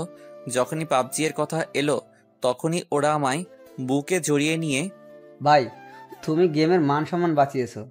অব্র, তুই যেটা বলছিস সেটা সত্যি ঠিক না। ওই মেয়েটা সত্যিই তোকে রিয়েল লাভ করে। কি জানি। আচ্ছা বাদ দে, তোর একটা যাবে আর একটা আসবে তো। হ্যাঁ রে শালা, তোর মতো আর কি একটাই হয় না, সবসময় আরো 2-3টা নিয়ে ঘুরতে হবে। এই দেখ অব্র, যা তা বকবি না। ও তাই তো। তা কাল কার সাথে ফোনে কথা বলছিলি শুনি? কই? কই মানে? কাল বিজি বলছিল কেন? আরে ওই আর কি, একটা ফ্রেন্ড। সিয়াম রোমানের মাথায় একটা থাপ্পড় মেরে হ্যাঁ, কেমন ফ্রেন্ড সেটা আমরা ভালোভাবে জানি। সবাই হাসাহাসি করছে, কিন্তু আমি হাসতে পারছি না, মন মানতে চাইছে না। আর মনে হচ্ছে ঈশাকেই আমার লাইফে সব থেকে বেশি গুরুত্ব। আমি ওদের বাই বলে বের হলাম ঈশার সাথে মিট করার জন্য। আমি ঈশাদের বাসার সামনে গিয়ে ঈশাকে কল দিলাম। হ্যালো। কি জন্য ফোন দিয়েছো? ফোন দেওয়ার জন্য বুঝি কারণ লাগে? সেটা লাগে না, তবে তোমার তো লাগে। তুমি বাইরে আসো। না, যেতে পারবো না। ওকে, তাহলে আমি আসি। ওই ওই ওই, আমি আসছি, ওয়েট। মেয়েটা সত্যি পাগল। বাসার সামনে এসে আমার সামনে দাঁড়ালো। মেয়েটার মায়াবী মুখটা পুরাই কেমন বিষণ্ণতার ছাপে ভরে গেছে, চোখগুলো পুরো লাল হয়ে গেছে। বাসায় কেউ আছে নাকি? জি না, কেউ নাই। কই গেছে? এই একটু আগে ভাইয়া বাজারে গেল, আর আম্মু আব্বু তো রিলেটিভসের বাসায়। তো চলো রুমে। এই কথাটা শুনে ঈশা কিছুটা চমকে গেল। কি হলো, চলো। না মানে রুমে কেন? কাজ আছে। না, আমি পারবো না। মেয়েটার মুখে এখন ভয়ের ছাপ লক্ষ্য করছি। কথাবার্তা কি এই বাইরে দাঁড়িয়ে বলবো নাকি? এটা শুনতেই ঈশা মুচকি হেসে আচ্ছা চলো। রুমে গিয়ে আমি বসে আছি ঈশার দিকে তাকিয়ে। ওকে নিয়ে আমার মনের মধ্যে থাকা জমা কথাগুলো আমি বলতে পারছি না। আর ঈশাও মাথা নিচু করে আমার সামনে বসে আছে। দুজন দুজনের দিকে তাকাচ্ছি। আমি এবার ঈশার পাশে বসে পকেট থেকে মোবাইলটা বের করে ঘাঁটতেই থাকলাম। কিছু বলতে পারছি না, বুকের বাম পাশটা চিনচিন করছে। যদি ঈশা না বলে দেয় তাহলে এই ধাক্কা আমি সহ্য করব কিভাবে? ঈশা আমার দিকে তাকিয়ে অব্র, কিছু বলবা? হ্যাঁ হ্যাঁ হ্যাঁ বলছি। মোবাইলের চার্জার হবে? ধুর, আমি কি যাতা বলছি ভয়ে। জি, ওয়েট, আনছি। ঈশা চলে যেতেই নিজেই নিজের মাথায় ঠুকে অব্র কি যাতা তুই বলছিস?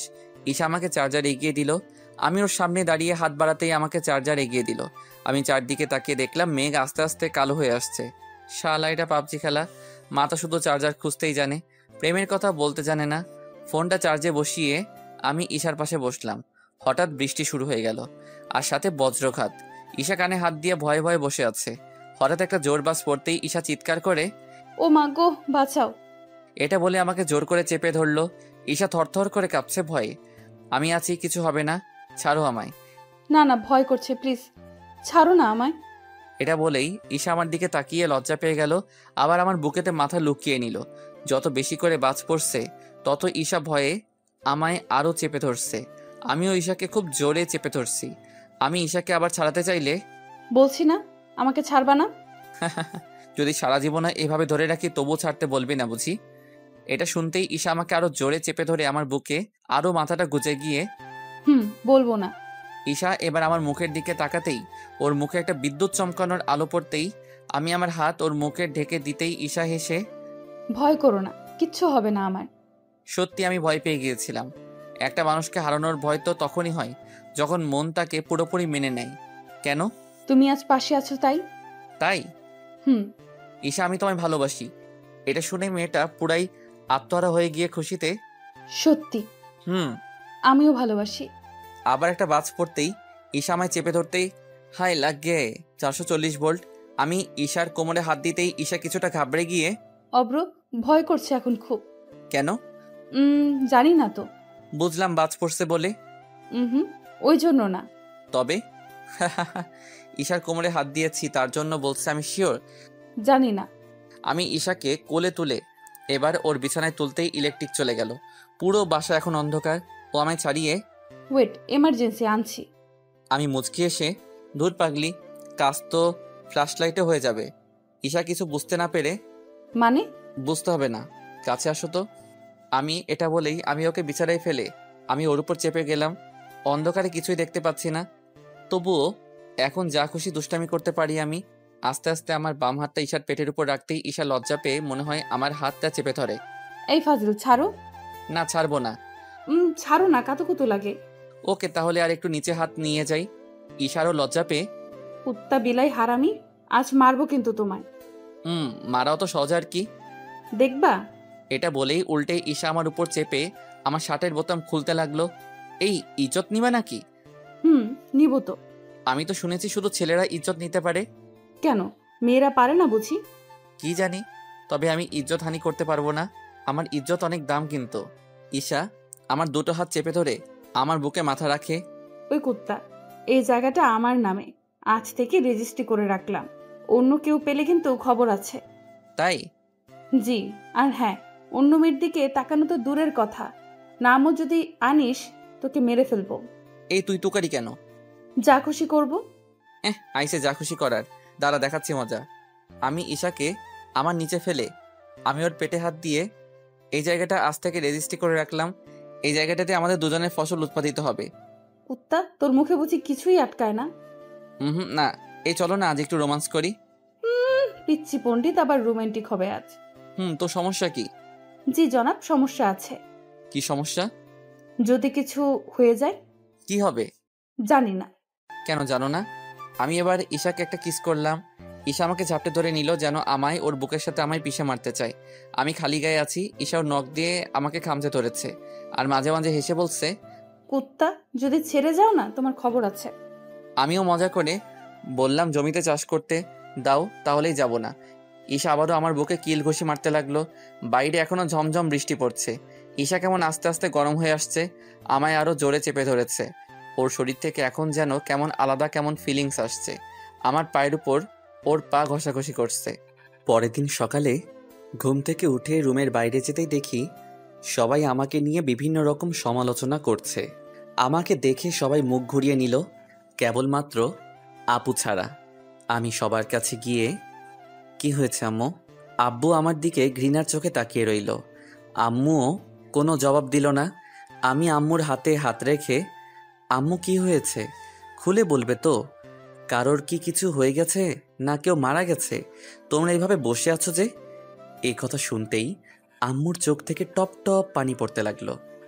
আব্বু ঘৃণায়, হ্যাঁ, তুই মারা গেছিস আমাদের মন থেকে। এই কথা শুনে আমার মাথায় বাজ পড়ে গেল। আব্বু আমায় কখনো এভাবে বলেনি। যতই আমি দোষ করি, আপুও মাথা নিচু করে দাঁড়িয়ে আছে। আব্বু, আমি কি কোনো ভুল করেছি? না না, তুই কেন ভুল করবি? আমরাই তো ভুল করেছি তোর মতো কুলাঙ্গার ছেলেকে জন্ম দিয়ে। আমি এসব শুনে আশ্চর্য হচ্ছি। মানেটা কি? সকাল সকাল কি শুরু করেছে এটা? আমি আপুর দিকে তাকিয়ে, এই আপু, তোরা এমন ব্যবহার করছিস কেন আমার সাথে? আপু কান্না করতে করতে, জি অব্র, তোর জন্য আজ আমরা সমাজে মুখ দেখাতে পারবো না মনে হচ্ছে। এটা বলে আমাকে আপু মোবাইলটা হাতে ধরিয়ে দিল, আর তাতে একটা ভিডিও চলছে। ছেলেটা, আমি আর মেয়েটার মুখ ব্লার করা।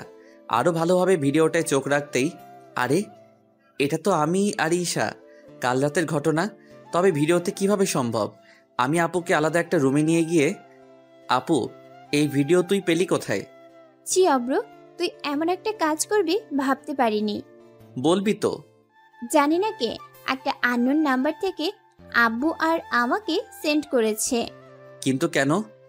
জানি না, তবে এইটা বলছে এই ভিডিও ভাইরাল করে তোকে বদনাম করবে।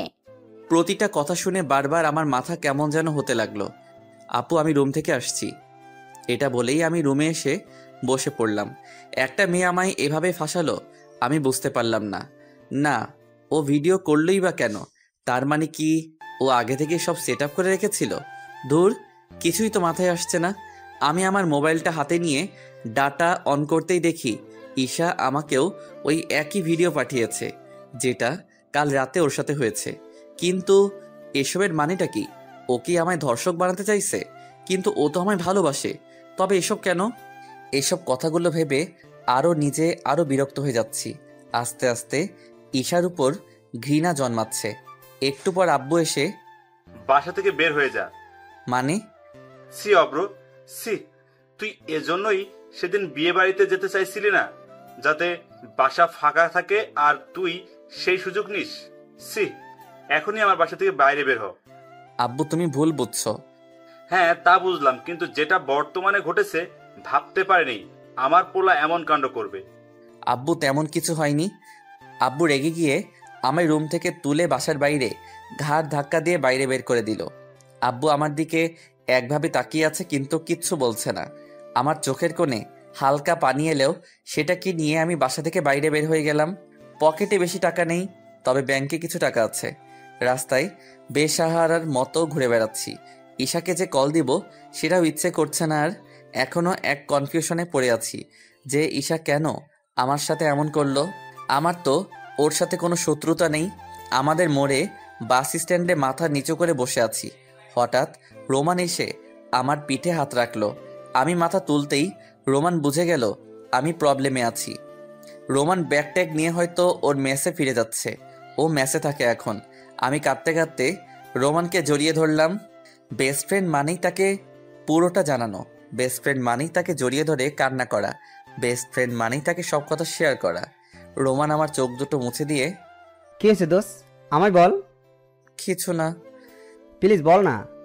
আমায় বাসা থেকে বাইরে বের করে দিছে আজ। মনে হয় না আব্বু আম্মু কোনোদিন ক্ষমা করবে বলে। মানে ক্ষমা মানে কি? এই বেটা, ক্ষমা মানে বুঝিয়ে বল।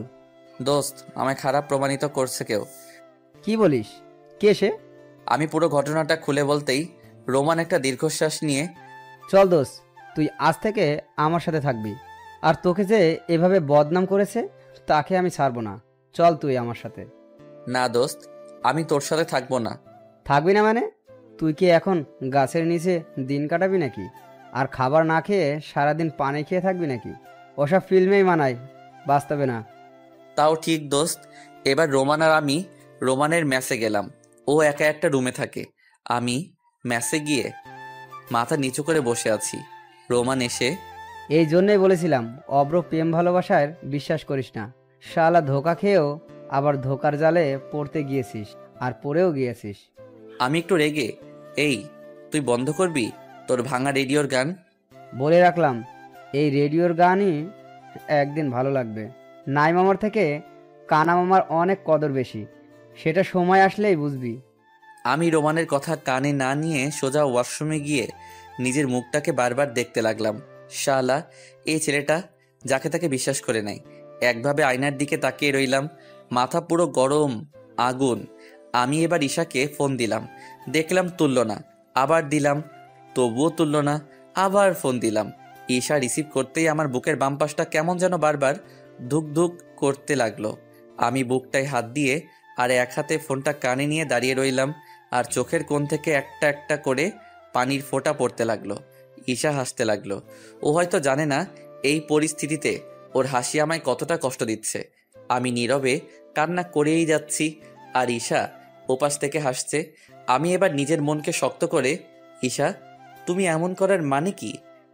এমন মানে কেমন? ঈশা, এখন কোনো ফান হচ্ছে না, তাই হাসি মজা ভেবেও কথা উড়াবে না প্লিজ। তাই? আমি আরো রেগে চিৎকার করে, শাট আপ। ঈশা আবারও হেসে, তুমি ভেবেছিলে তুমি আমায় কষ্ট দিয়ে পার পেয়ে যাবে। যেদিন আমি শুনেছিলাম আমার থেকে প্রিয় তোমার ওই গেম, সেদিনই আমি ভেবে নিয়েছি তোমার সাথে গেম খেলা সম্ভব, কিন্তু ভালোবাসা সম্ভব নয়। প্রতিটা দিক তোমায় নিয়ে গেম খেলবো। খেলতে না চাইলে জোর করে খেলাবো। শুধুমাত্র এখন আপু আর আব্বুর কাছে ভিডিও গেছে। বেশি বাড়াবাড়ি করলে তোমার প্রত্যেকটা চেনা জানা মানুষের কাছে পাঠিয়ে দেব। তার মানে ঈশা আমার উপর প্রতিশোধ নিচ্ছে। আমার আস্তে আস্তে গলার স্বর বসে যাচ্ছে। আমি কোনো কথা বলতে পারবো না মনে হচ্ছে। ওয়াশরুমের এক কোণে বসে গেলাম। তবুও ঈশার সাথে কথা বলার ট্রাই করলাম। তার মানে তুমি আমায় নিজের স্বার্থের জন্য ব্যবহার করবে? জি, অবশ্যই। শুধুমাত্র শারীরিক চাহিদা পূরণ করানোর জন্য। মানেটা এটাই, একটা মানুষ তখনই একটা মানুষকে ভালোবাসে যখন তার অন্য লিঙ্গের দিকে টান পড়ে। ও আচ্ছা, তার মানে তুমি আমায় ভালোবাসতে শুধুমাত্র নিজের শারীরিক চাহিদা মেটানোর জন্য। ঈশা আবারও হেসে, কেন মেটাবো না? কাল রাতে তুমিও তো ঠিক ওইভাবেই আমার সাথে চাহিদা মেটানোর চেষ্টা করেছিলে। ঈশা, আমি কোনো রকম চাহিদা মেটাতে চাইনি, তাই কাল রাতে তেমন কিছু হয়নি। তাই? ওয়েট, আর একটা ভিডিও ক্লিপ পাঠাচ্ছি। মানে? কাল রাতে এক গ্লাস পানি চেয়েছিলে, মনে আছে? হ্যাঁ, কিন্তু এক গ্লাস পানির সাথে ভিডিও কিছুই তো বুঝতেছি না। ওই পানিতে ঘুমের ওষুধ মেশানো ছিল। তারপর যেটা হয়েছে সেটা নিশ্চয়ই বুঝতে পারছো, না তো ভিডিওতে দেখে নিও। ঈশার প্রতিটা কথা এখন আমার বুকে সুচ হয়ে ঢুকছে আর তীরের ফলা হয়ে বাইরে বের হচ্ছে। আমি ঈশাকে কান্না করতে করতে, প্লিজ ঈশা, আমাকে এভাবে ব্যবহার করো না। আমি তোমার কি ক্ষতি করেছি বলো? তুমি আমায় অনেক কষ্ট দিয়েছো ওই কিছু ঘন্টার মধ্যে। আমার আম্মু আব্বু ভাইয়াও আমায় এতদিন কষ্ট দেয়নি। মুড নিয়ে এই কথাটা বলে ফোনটা রেখে দিল। আমি ভিডিও ক্লিপটা অন করতেই দেখে আমি ঘুমিয়ে আছি। ঈশা আমাকে ঘুমের অবস্থায় যাচ্ছে তাই ভাবে আমার সাথে চাহিদা মেটাচ্ছে। ঈশা আমার উপরে চেপে আছে। আমার এখন কিছু করার নেই, কারণ আমি কিছু করতে গেলে যদি ঈশা আবার জানতে পেরে আরও মানুষকে শেয়ার করে দেয়। আমি নিজেই আমার মাথার চুল ধরে কান্না করতে থাকলাম। আয়নায় নিজের মুখটা দেখে আয়নায় থুতু ছুঁড়ে, দেখো অব্র, বিশ্বাস হলো তো পৃথিবী এখন কেমন? পৃথিবী গোল, তেমনই সবার মন গোল। কার মন কোন দিকে কখন ঘুরে যাবে বুঝতেই পারবি না। কিছুক্ষণ পর রোমান আমায় ডাক দিল। আমি বাইরে বের হলাম এমনভাবে যেন আমার সাথে এখন কিছুই হয়নি। কিরে, এত লেট হলো কেন? কিছু না দোস্ত, ও একটু সিগারেট। হ্যাঁ ভাই, এরকম মিথ্যা মুখে হাসি নিয়ে পৃথিবীতে কত যুবক যুবতী যে তাদের দিন পার করছে সেটা তারা ছাড়া কেউ জানে না। মনে হাজারো ব্যথা, তবুও মুখে হাসি। হ্যাঁ, এটাই তো আসল জীবন। রাত এখন 1টা বাজে। হঠাৎ ঈশার কল। আমি রিসিভ করলাম না। আরও অনেকবার করলো। আমি জানি ওর চাহিদার জন্য আমায় ফোন দিচ্ছে। কিছুক্ষণ পর ঈশার একটা টেক্সট এলো। অব্র, যেটা করছো সেটা কিন্তু ভালো হচ্ছে না। এই জন্যই আমার বাসায় না এলে কিন্তু তোমার আমার ভিডিও ক্লিপ অন্যদের দিয়ে দেব। আমি রেগে দাঁতের উপর দাঁত চেপে, এই তুমি কি আমায় ব্ল্যাকমেইল করছো নাকি একটা ভিডিও ক্লিপের মাধ্যমে? আর হ্যাঁ, ওই ভিডিওতে আমি আর তুমি দুজনই আছি। অব্র, তুমি 2020 সালে দাঁড়িয়ে কথা বলছো। হয়তো তুমি ভুলে গেছো মুখ ব্লার করার অপশনটা। আমি যেতে পারবো না। আমি তোমার বাসার কাছাকাছি নেই। কই গেছো তুমি? সেটা জেনে তোমার লাভ কি? জেনে আমার লাভ নেই মানে? জি নেই। আমি তোমার থেকে অনেক দূরে এসে গেছি। আমি আর ফিরতেও চাই না। ও তাই? তবে মনে আছে তো ভিডিও ক্লিপের কথাটা? জি। কোনো বাহানা না করে সরাসরি আমার বাসায় এসো। আমি নিরুপায় হয়ে ম্যাসে থাকা একটা বাইক নিয়ে রওনা হলাম। রোমান প্রথমে কিছুটা রাগারাগি করলেও ওকে শান্ত করে বের হলাম। আমি ঈশার বাসায় গিয়ে দাঁড়িয়ে আছি। দরজায় না নক করেই ভাবছি আমি কি করতেই বাসায় এলাম। না আসাটাই বেটার ছিল। একটা মেয়ের চাহিদা মেটাতে আমি তার বাসার সামনে দাঁড়িয়ে এখন মনে হচ্ছে নিজেকে একটা কল বয় যারা চাহিদা মেটানোর জন্য নিজের বাসার দরজায় ডাকে। আমার কিছু করার নেই। নিজেকে যে দোষমুক্ত করব তার উপায় নেই। কল রেকর্ডিং করতে পারি আমিও, কিন্তু একটা মেয়ে আমার জন্য নষ্ট হয়ে যাবে সেটা আমি চাই না। একটা ছেলের কলঙ্ক ক্ষণস্থায়ী, কিন্তু একটা মেয়ের কলঙ্ক লাগলে সেটাকে নিয়ে সারা জীবন বয়ে বেড়াতে হবে। থাক, এসব ভেবে আর কি হবে। এবার আমি দরজায় নক করে মাথা নিচু করে দাঁড়িয়ে আছি। দরজাটা খুলতেই দেখি ঈশা সামনে দাঁড়িয়ে একটা ছোট জামা পরে। আমি চোখ তুলে ওর দিকে আর তাকালাম না। ঈশা আমার সাথে কোনো কথা না বলে আমাকে সরাসরি রুমে নিয়ে গেল। আমি রুমে এসে চুপচাপ বসে আছি। ঈশাও আমার পাশে। ঈশা একগাল হাসি মুখে নিয়ে, কি হলো, আমার দিকে তাকাও। আমি কোনো কথা না বলে মাথা নিচু করে বসে রইলাম। ঈশা আমার মাথাটা ধরে তুলল। আমি চোখ বন্ধ করে দিলাম সাথে সাথে। ঈশা আমার মাথাটা ওর বুকে রেখে, অব্র, তুমি খুব বড় ভুল করে ফেলেছ। আমি কোনো দিন কষ্ট পাইনি, আর তোমার কষ্ট কিভাবে সইব বলো? আমি তোমায় খুব ভালোবাসি। এই কথাটা শুনে আমার চোখ লাল হয়ে গেল রাগে আর ঘৃণাতে। আমি মিষ্টি হেসে, তাই তুমি এখনো ভালোবাসো তাই না? জি, অনেক ভালোবাসি। ঈশা, ভালোবাসা তো মন থেকে হয়, কারোর চাহিদা মেটানোর জন্য নয়। তাই নাকি? তা যারা একে অপরকে ভালোবাসে তারা নিজস্ব চাহিদা মেটায় না? অবশ্যই মেটাই, তবে এসব কাপল না। আর যারা মেটায় তাদের একে অপরের মত নিয়ে। ও, তার মানে তোমার কাছে বুঝি পারমিশন নেওয়া লাগবে? আমি আরো বিরক্ত হয়ে, এই তুমি সরো তো, আমাকে কিছুক্ষণ একা থাকতে দাও। তোমায় কি এই জন্য ডেকেছি নাকি? যেটার জন্য ডেকেছো সেটা আমি অনিচ্ছাই করতে বাধ্য। ও এটা বলে আমি নিজেই ঈশার থেকে কিছুটা দূরে গিয়ে বসলাম। ঈশা আমার দিকে একভাবে তাকিয়ে রয়েছে। এখন আমার ঈশার দিকে চোখ তুলতেও ঘৃণা করছে। ঈশা একটা ফুলের মতো মেয়ে, কিন্তু তার মনোভাব এতটা খারাপ হবে ভাবতে পারিনি। ঈশা আবারও আমার কাছে এসে আমার হাত দুটো ধরে আমার কপালে একটা কিস দিয়ে, আমি কিন্তু আর পারছি না। তো আমি করব। কি করব মানে? প্লিজ ঈশা, আমার ভালো লাগছে না। ঈশা হেসে পারবো না বললে কিভাবে হবে বলো? ফুলের মধু খাওয়ার জন্য মৌমাছিকে দরকার, তাই না? ছি ঈশা ছি, আমি ভাবতে পারিনি তোমার কথাবার্তা এমনভাবেও চেঞ্জ হয়ে যাবে বলে। চুপ। আজও আমার অনিচ্ছায় নিজের চাহিদা মিটিয়ে ঈশা ঘুমের দেশে হারিয়ে গেছে, আমাকে ওর বুকে রেখে। ঈশার বুকে থাকতে এতটা আমায় খারাপ লাগছে সেটা মাত্র আমিই জানি, আর আল্লাহই জানে। হঠাৎ দেখতে পেলাম ওর মোবাইলটা বালিশের নিচে হালকা বেরিয়ে আছে। আমি আস্তে করে বের করে পাওয়ার সুইচ অন করতে দেখি লক। ফিঙ্গারপ্রিন্ট আছে, কোনো অসুবিধা নেই। আমি আস্তে করে ঈশার বুক থেকে মাথা তুলে ঈশাকে আরও একটু জড়িয়ে ধরলাম, যাতে ঈশা না বুঝতে পারে কিছু। এবার আস্তে আস্তে ওর একটা হাতের 5টা আঙ্গুল আমার 5টা আঙ্গুলের মধ্যে ভরে নিলাম। ঈশা হঠাৎ যেন জেগে উঠল মনে হয়। আমার বুকটা ধুকপুক শুরু হয়ে গেল। না না, ঘুম ভাঙেনি, তবে ও আমাকে আরও একটু জড়িয়ে ধরে আমার উপর পা তুলল। আমি এবার ওর ফোনটা আস্তে করে ওর আঙ্গুলের কাছে নিয়ে গিয়ে টাচ করতেই ফোনটা আনলক হয়ে গেল। ফোনটা আমি হাতে নিয়ে চারদিকে খুঁজছি, কিন্তু কোথাও সেই ভিডিও ফাইলটা নেই। তাহলে কি ডিলিট করে ফেলেছে? না, ও ডিলিট যদি করে দেয় আমায় এভাবে ভয় দেখাতে পারবে না।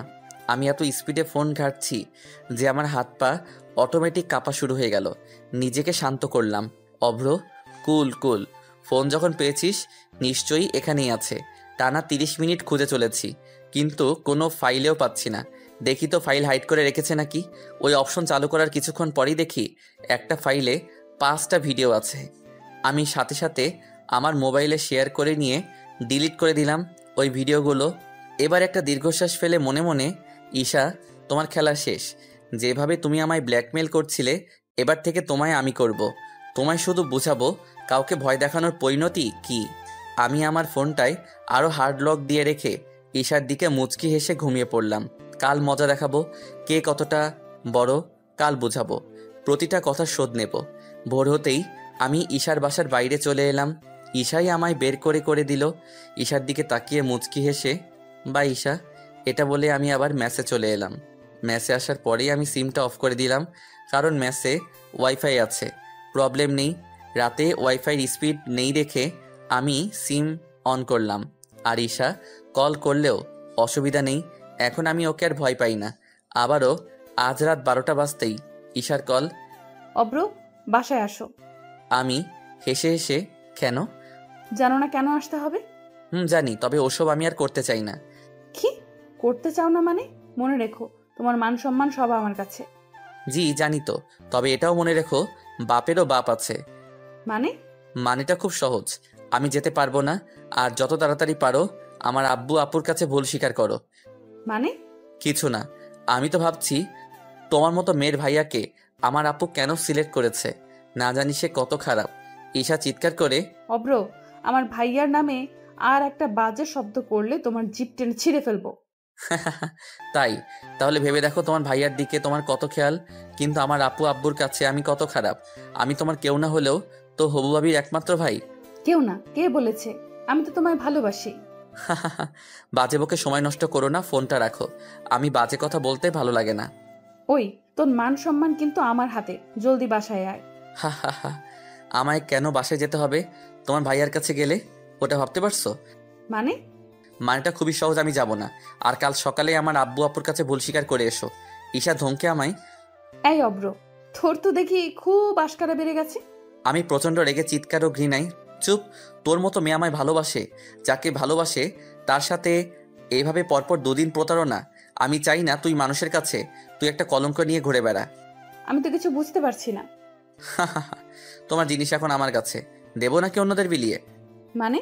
হা হা হা, কি কষ্ট পাচ্ছিস নাকি? কষ্ট পেলে বাসায় বসে ফিডার খা। এবার আমার খেলা দেখ। তুই তো আমায় সার্কাস খেলা দেখেছিস, আমি তোকে সব খেলা দেখাবো।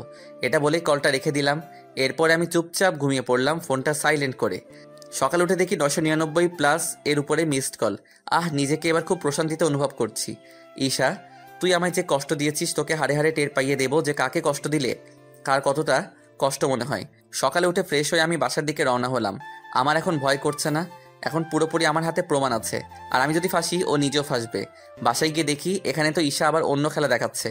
আমি হাসতে হাসতে বাসার ভিতরে গিয়ে ঈশার গালে একটা জোরে থাপ্পড় দিলাম। বাসার সবাই আছে, এমনকি ওর ভাইয়াও। আপু জানিয়েছে মনে হয়।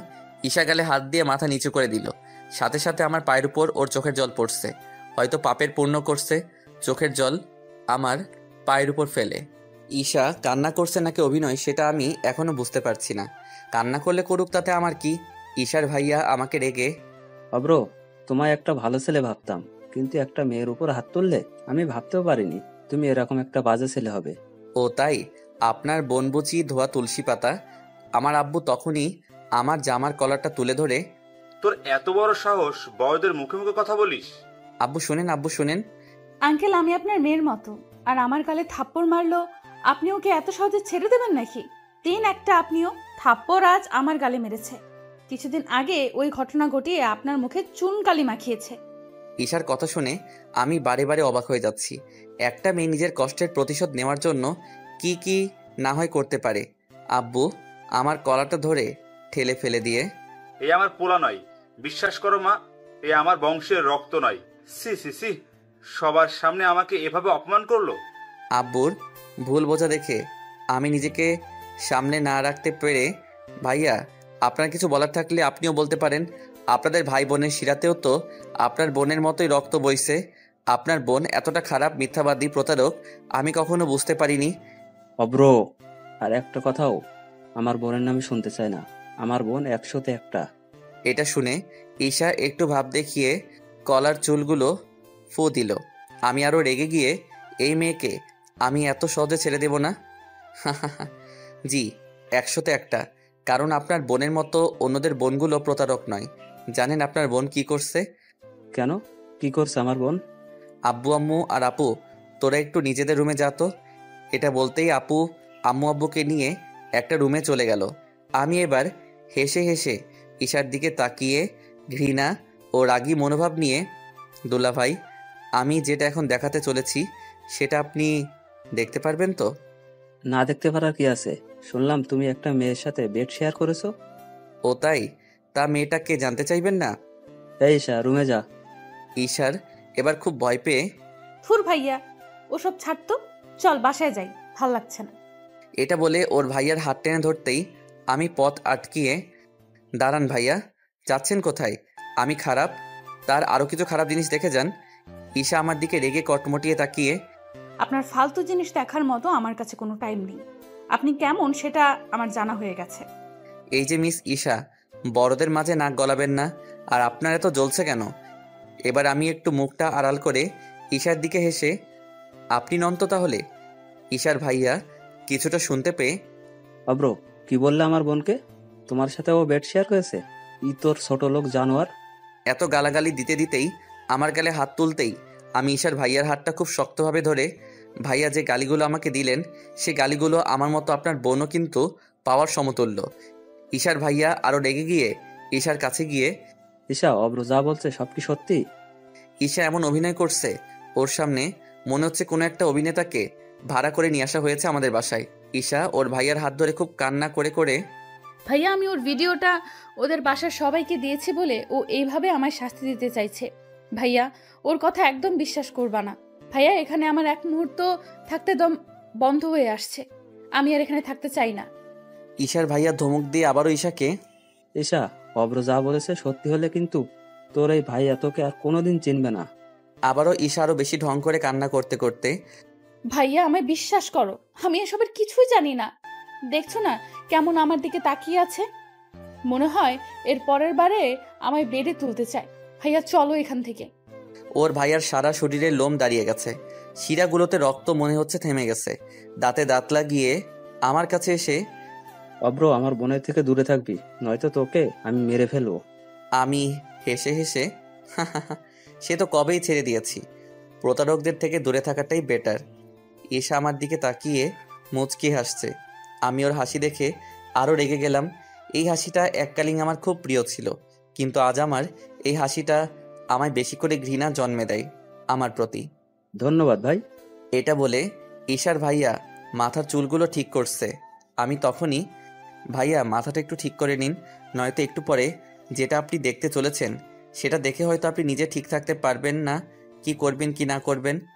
ঈশা শুনে কিছুটা অবাক হয়ে, কি দেখাবেন শুনি আপনি? যেটা আপনি দেখিয়ে আপনি আমায় ভয় দেখাচ্ছিলেন সেটাই। সাথে সাথে ঈশা মোবাইলটা বের করে মোবাইল চেক করতে লাগলো। হঠাৎ ওর মুখটা ফ্যাকাশে হয়ে গেল। আমি হাসলাম ঈশার দিকে তাকিয়ে। ঠকবাজ ছেলে একটা। ঈশার ভাইয়ার আমাদের কথার মাঝে আমার বোন তোমাকে ভয় দেখাচ্ছিল কিভাবে শুনি?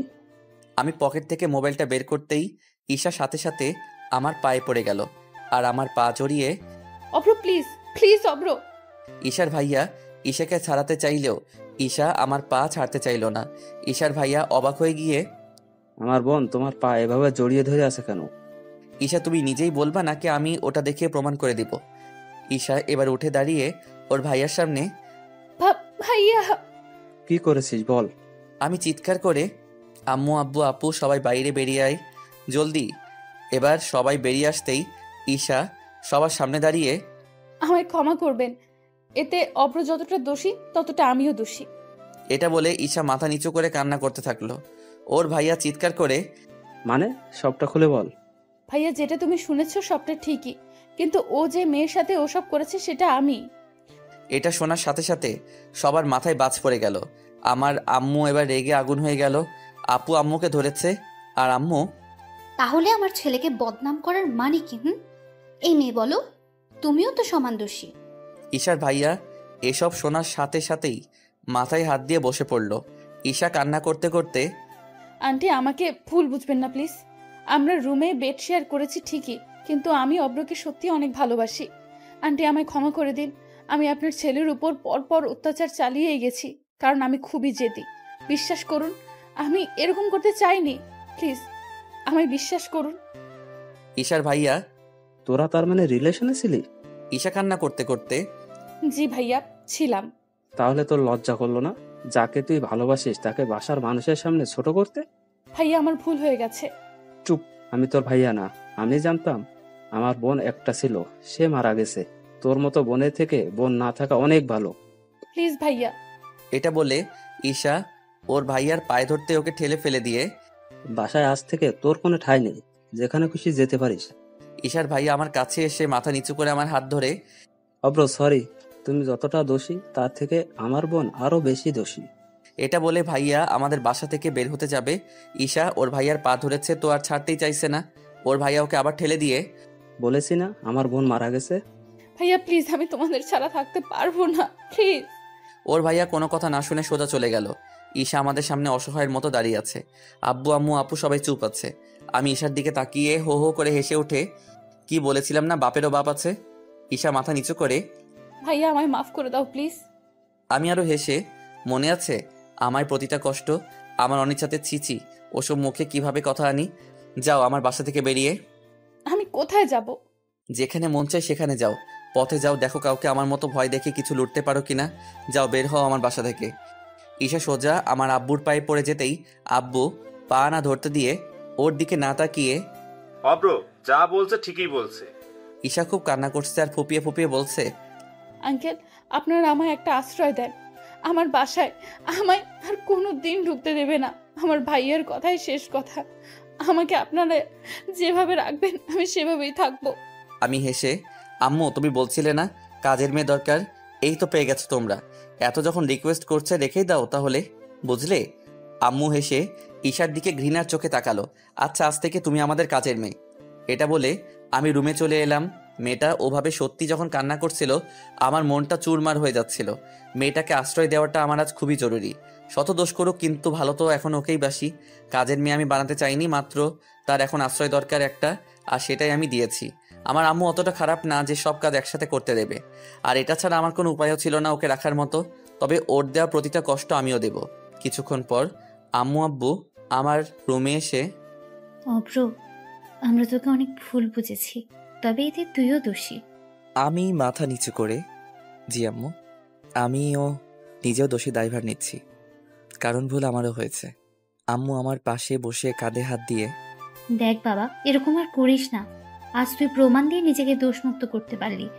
যদি আজ প্রমাণ জোগাড় করতে না পারতিস তাহলে আমাদের কেন, সমাজের প্রায় সবার কাছে তুই আজ একটা খারাপ বদনাম ঘাড়ে নিয়ে চলাফেরা করতিস। এটা বলে আম্মু আব্বু চলে গেল আমার রুম থেকে।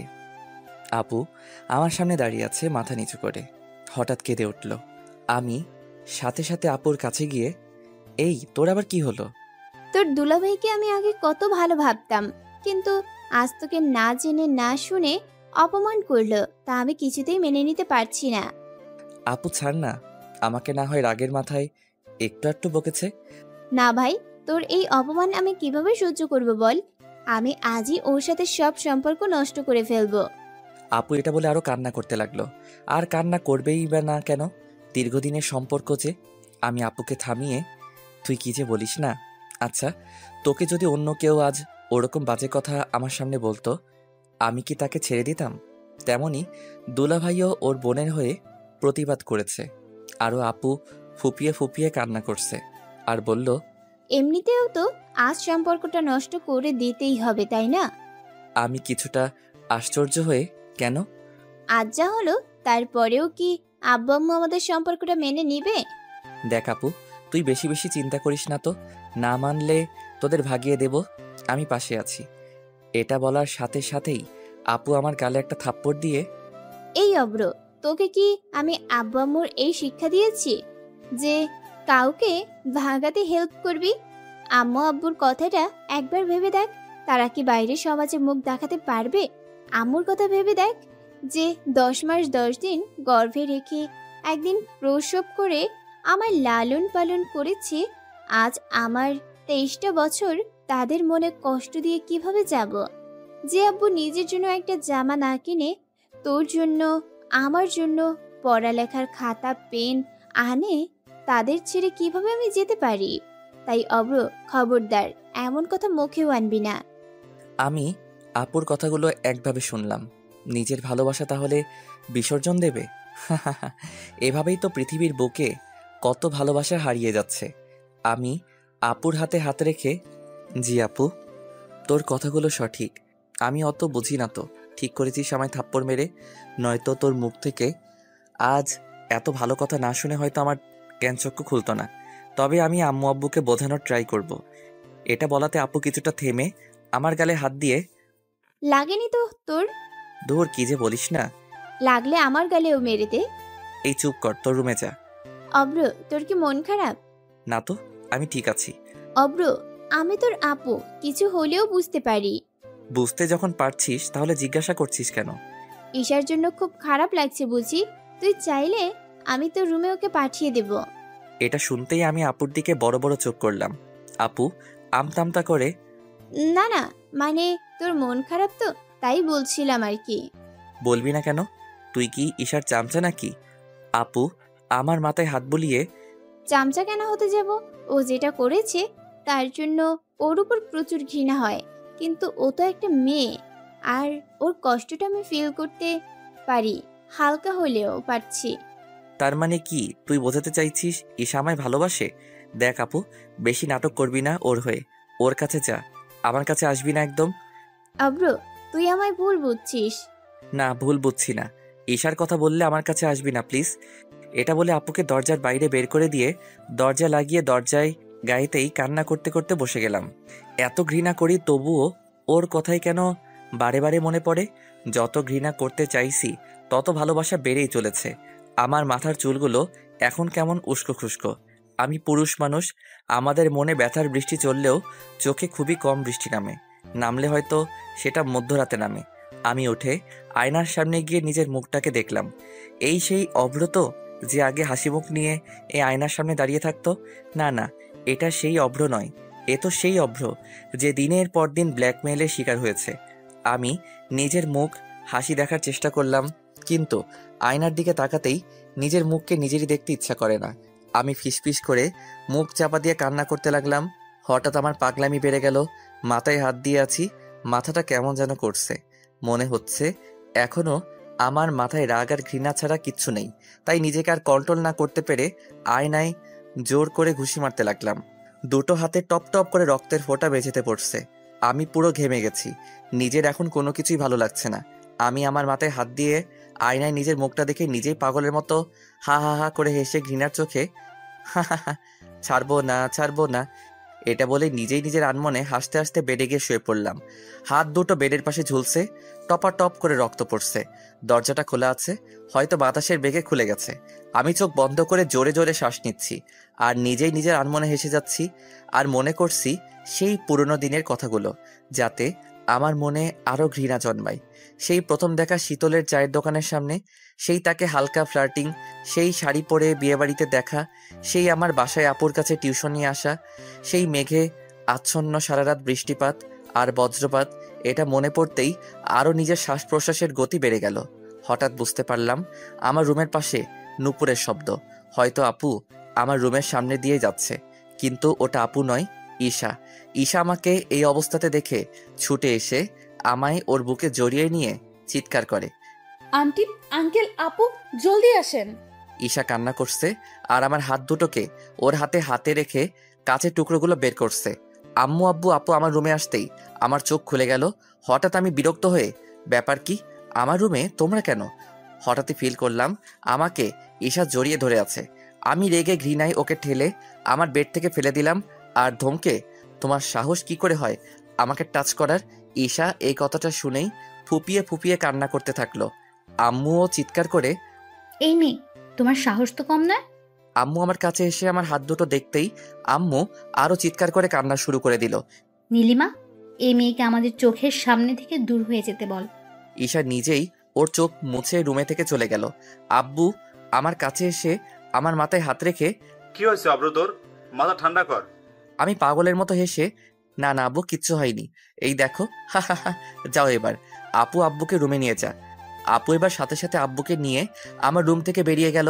আম্মু তো আমার হাতে রক্ত দেখেই মাথায় হাত দিয়ে কান্না করছে। আম্মুকেও এবার আপু রুমে রেখে দিয়ে এসে আপু আমার পাশে বসলো। আপুর চোখেও পানি এসে গেছে। আমি ওর আগে এখনো ফুঁসছি, চোখগুলো আমার লাল হয়ে আছে। আপু আমার হাত দুটো ধরে, অব্র, তোর কি হয়েছে? কেন এমন পাগলামি করছিস? কই পাগলামি করছি? তাহলে এমন করার মানে কি? একজনের উপর রাগ ঘৃণা সব মিটাচ্ছি। কার উপর? আর নিজেকেই বা কষ্ট দিচ্ছিস কেন? নিজেকে দেব না তো অন্য কাউকে দেব না কেন? শালা ধোকাবাজ মন যে বেশি কষ্ট দেবে তাকেই বেশি পছন্দ করে, তাই আগে এই মনটাকে ভেঙে চুরমার করে দেব। আপু আমার হাতে একটা একটা করে কাঁচের টুকরো বের করতে করতে, অব্র, পাগলামি করিস না। আচ্ছা, এই নীলিমা কাকে নিয়ে বাঁচবে বল? তুই যদি এরকম করিস, কাকে আমি জ্বালাবো? কে আমার পার্স থেকে টাকা চুরি করবে? কে আমাকে রাতে ডিনারের জন্য রাগ ভাঙাবে? ভাই, তোকে খুব ভালোবাসি রে। আমি হেসে, কোথাও ছেড়ে যাব না রে, সবার অন্তরই থাকবো। আপু এবার কান্না করতে করতে, ভাই, এসব বলা বন্ধ করবি প্লিজ? আমিও ফুপিয়ে ফুপিয়ে কান্না করতে করতে আপুকে জড়িয়ে ধরে, আপু আমার মনটা এমন কেন? আমি ঈশাকে বলতে চাইছি, কিন্তু বারে বারে ওকেই আমায় বেশি ভালোবাসাচ্ছে এই মনটা। এটা বলে আমি কান্না করতে থাকলাম আপুর কাঁধে। কখন যে ঘুমিয়ে পড়েছি টেরি পাইনি, আর পাবো বা কেমন করে? সারা দিনটা তো কষ্টই পেয়ে গেছি, এখন একটু রেস্টের প্রয়োজন। এখন মনে হচ্ছে আমি ঘুমালেই আমার মাথার শান্তি আর মনেরও। খুব ঘুমকে ভালোবাসি। যতক্ষণ ঘুমাবো ততক্ষণ তোর স্মৃতি থেকে অনেক অনেক অনেক দূরে থাকি। ঘুম ভাঙার পর আমি বুঝলাম আমার দুটো হাতে খুব ব্যথা করছে, দুই হাতেই ব্যান্ডেজ। আম্মু আমার মাথা গোড়ায় বসে আমার মাথায় হাত বুলাচ্ছে আর আমার মুখের দিকে তাকিয়ে কি যেন ভাবছে। আমার চোখ খোলা দেখে আম্মু তাড়াতাড়ি করে, অব্র, কিছু খাবি? নিয়ে আসবো? আমি হালকা স্বরে, না আম্মু। হাতে ব্যথা কেমন? ভালো, যদিও ভালো না, তবু আম্মুর সামনে হ্যাঁ বলাটাই বেটার। যেহেতু মায়ের মন সন্তানের জন্য সবসময় কাঁদে, আর আমি আম্মুকে কোনো রকম কষ্ট দিতে চাই না। আমি আম্মুর দিকে তাকিয়ে, আম্মু। জি বল। আম্মু, আমি কি আগের মতোই আছি তোমাদের কাছে, সেই অভ্র? আম্মু খানিক মুচকি হেসে, কেন থাকবি না? আমি চোখ বন্ধ করে এক নিঃশ্বাসে, না আম্মু, তোমাদের কাছে আমি আর সেই অভ্র নেই। তোমরা আমায় আর বিশ্বাস করতে পারো না, তাই না? সেদিনের পর থেকে। আম্মু আমার মাথাটা দু হাতে করে ধরে, অব্র, তোর কি হয়েছে? কি যাতা বকছিস? পাগল হয়ে গেছিস নাকি? আমি চিৎকার করে, হ্যাঁ আমি পাগল, হ্যাঁ আমি পাগল, হ্যাঁ আমি পাগল, হা হা আমি পাগল। এটা বলেই আমার হাতে পায়ে জোর কাপড়ি দেওয়া শুরু করলো। আমার সারা গা এখন রাগে জ্বলছে। আমার শিরায় এখন রক্ত নেই, মনে হচ্ছে প্রতিটা শিরায় রাগ ও ঘৃণার সেই অপমানের প্রতিশোধ নেওয়ার ইচ্ছাগুলো প্রকাশ পেতে সারা শরীরে বেয়ে চলছে। আম্মু তখনই চিৎকার করে, ওগো আবরের আব্বু, শুনছো? জলদি আসো। এই নীলিমা, জলদি আয়। তাড়াতাড়ি আব্বু আর আপু এসে আমাকে হাত পাগুলো ধরলো। আমি ছটফট করছি, মুখ দিয়ে কেমন একটা আওয়াজ বের হচ্ছে। বাসায় ঘুমের বড়ি থাকে, তাই সেই বড়ি আমায় খাইয়ে ঘুম পাড়িয়ে দেওয়া হলো। আমি ঘুমের রাজ্যে এখন ভেসে আছি। হঠাৎ আবারও আমার ঘুমটা ভেঙে গেল ঈশার কথা ভেবে। ওর মুখটাই বারে বারে মনে পড়ছে। চোখ খুলতেই দেখি ঈশা আমার পাশে বসে। কি ব্যাপার, এখানে এ কি করে? আমি সাথে সাথে উঠে বসার চেষ্টা করলে ঈশা আমাকে তুলে বসাতে চাইলে দূরে সরে মর। ঈশা আমাকে তবুও ধরে। আমার উপর রাগ দেখাচ্ছ দেখাও, কিন্তু নিজের শরীরটার উপর নাই দেখাতে পারো। আমি রেগে, এই তুই কে? হ্যাঁ, আমার কাছে কি করস? আমার জীবনে তুই বলে কোনো মেয়েই নেই। আচ্ছা আমি মানছি তোমার আমি কেউ নই, তবে আমি তো এই বাসার কাজের মেয়ে, তোমার দেওয়া আশ্রিতা। আমি ঈশার একটা কথা শুনতে চাইছি না। ওর মুখের দিকে তাকালে কেমন নিজেকে আর কন্ট্রোল করতে পারি না। আমি কানের হাত দিয়ে দিলাম। ঈশা আমার দিকে তাকিয়ে বকছে। আমি চিৎকার করে আম্মু আব্বু আপু, আম্মু আব্বু আপু। ঈশা আমার কান থেকে হাত সরিয়ে আম্মু আব্বু ডাক্তার আনতে গেছে, আর আপু স্কুলে গেছে পড়াতে। ও তার মানে এখন বাসা খালি, আবার আমার সাথে ওসব করে ভিডিও করে ব্ল্যাকমেল করবা, তাই না? দূরে সরো। ঈশা আমার পায়ে ধরে অব্র, তুমি আমায় ভুল বুঝছো, আমি তোমায় এখনো ভালোবাসি। তুই আবার ভালোবাসা? অব্র হেসো না, তোমার হাসি আমায় বড় কষ্ট দেয় যে। হ্যাঁ, তুই কষ্ট পাস সেটাই তো আমি চাই। ঈশা মাথা নিচু করে আমার পাশে বসে আছে।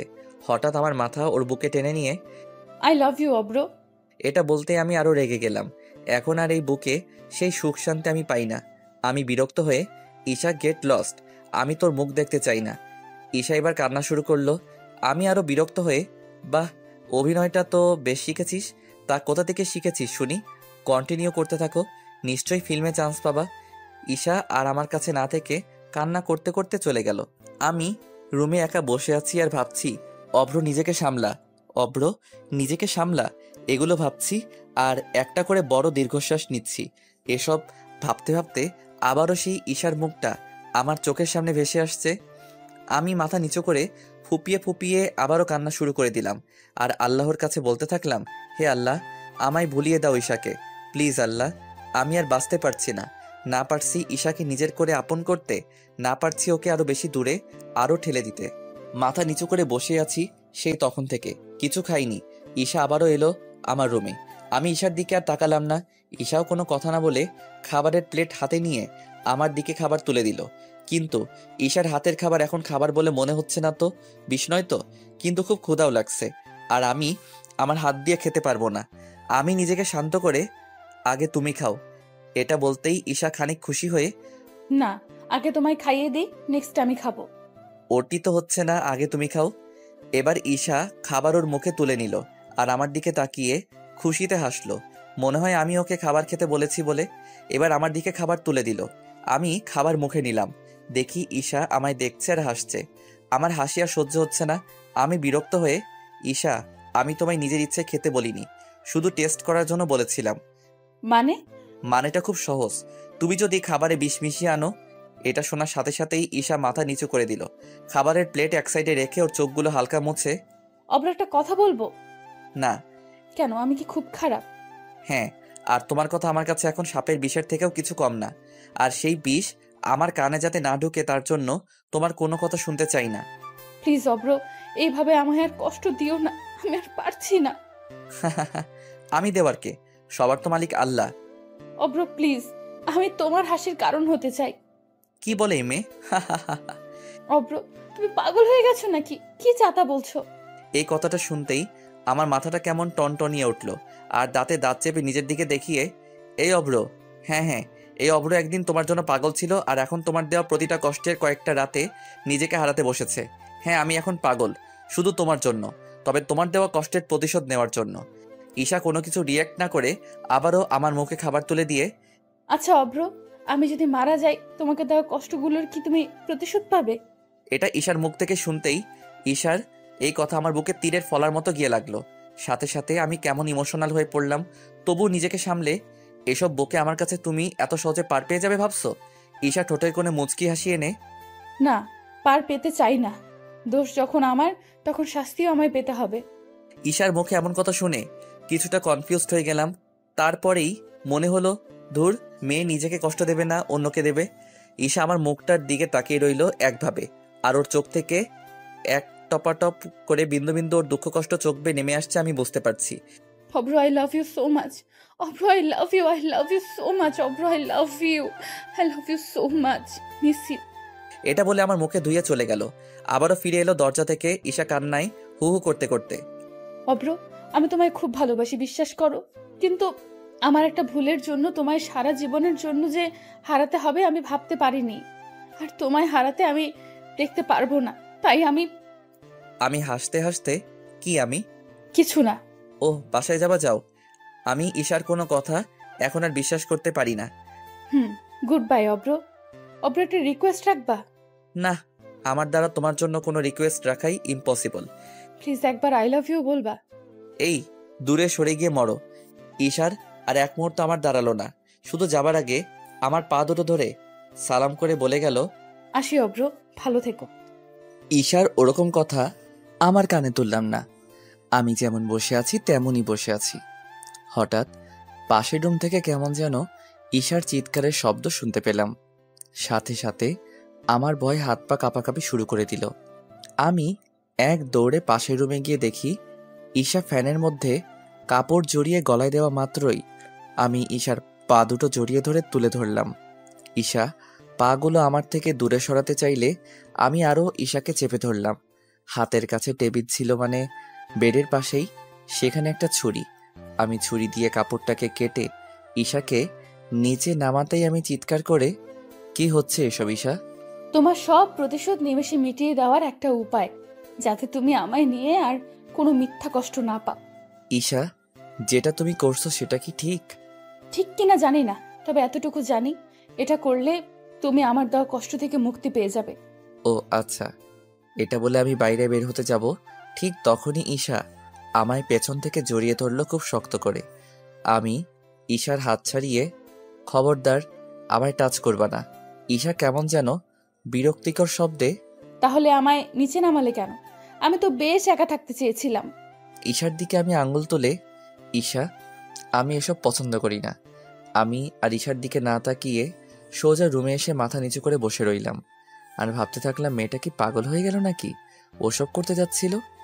ঈশা কি সত্যিই আমায় ভালোবাসে? না না, অভ্র, তোকে ওই মেয়ে একদম ভালোবাসতে পারে না। তবে কেন আমার জন্য আজ এমন একটা জঘন্য কাজ করতে গেল? আমিও তো একজন দোষী। আমার জন্য আজ একজন মৃত্যুর পথে যেতে বসেছিল। আমিও তো ঈশার থেকে কম কিছু দোষী নই। উফ, আর ভাবতে পারছি না। আমি আবারও ঈশার রুমের দিকে যেতে চাইলাম, কারণ ঈশা আবার যদি অন্য কোনো কাণ্ড ঘটিয়ে ফেলে। আমি ঈশার রুমে যেতেই দেখি ঈশা একটা কোণে বসে মাথা নিচু করে কান্না করছে, আর সারা রুমের মেঝেতে রক্তের ছিটা। আমি দেখেই কেমন হয়ে গেলাম। আমি ঈশার কাছে গিয়ে হাঁটু মুড়ে বসলাম। ঈশা এখনো ফুপিয়ে ফুপিয়ে কাঁদছে। আমার আশা টের পেয়ে ও কান্না থামিয়ে দেয়। কেন আসছো এখানে? দেখতে এলাম। কি? কিছু না।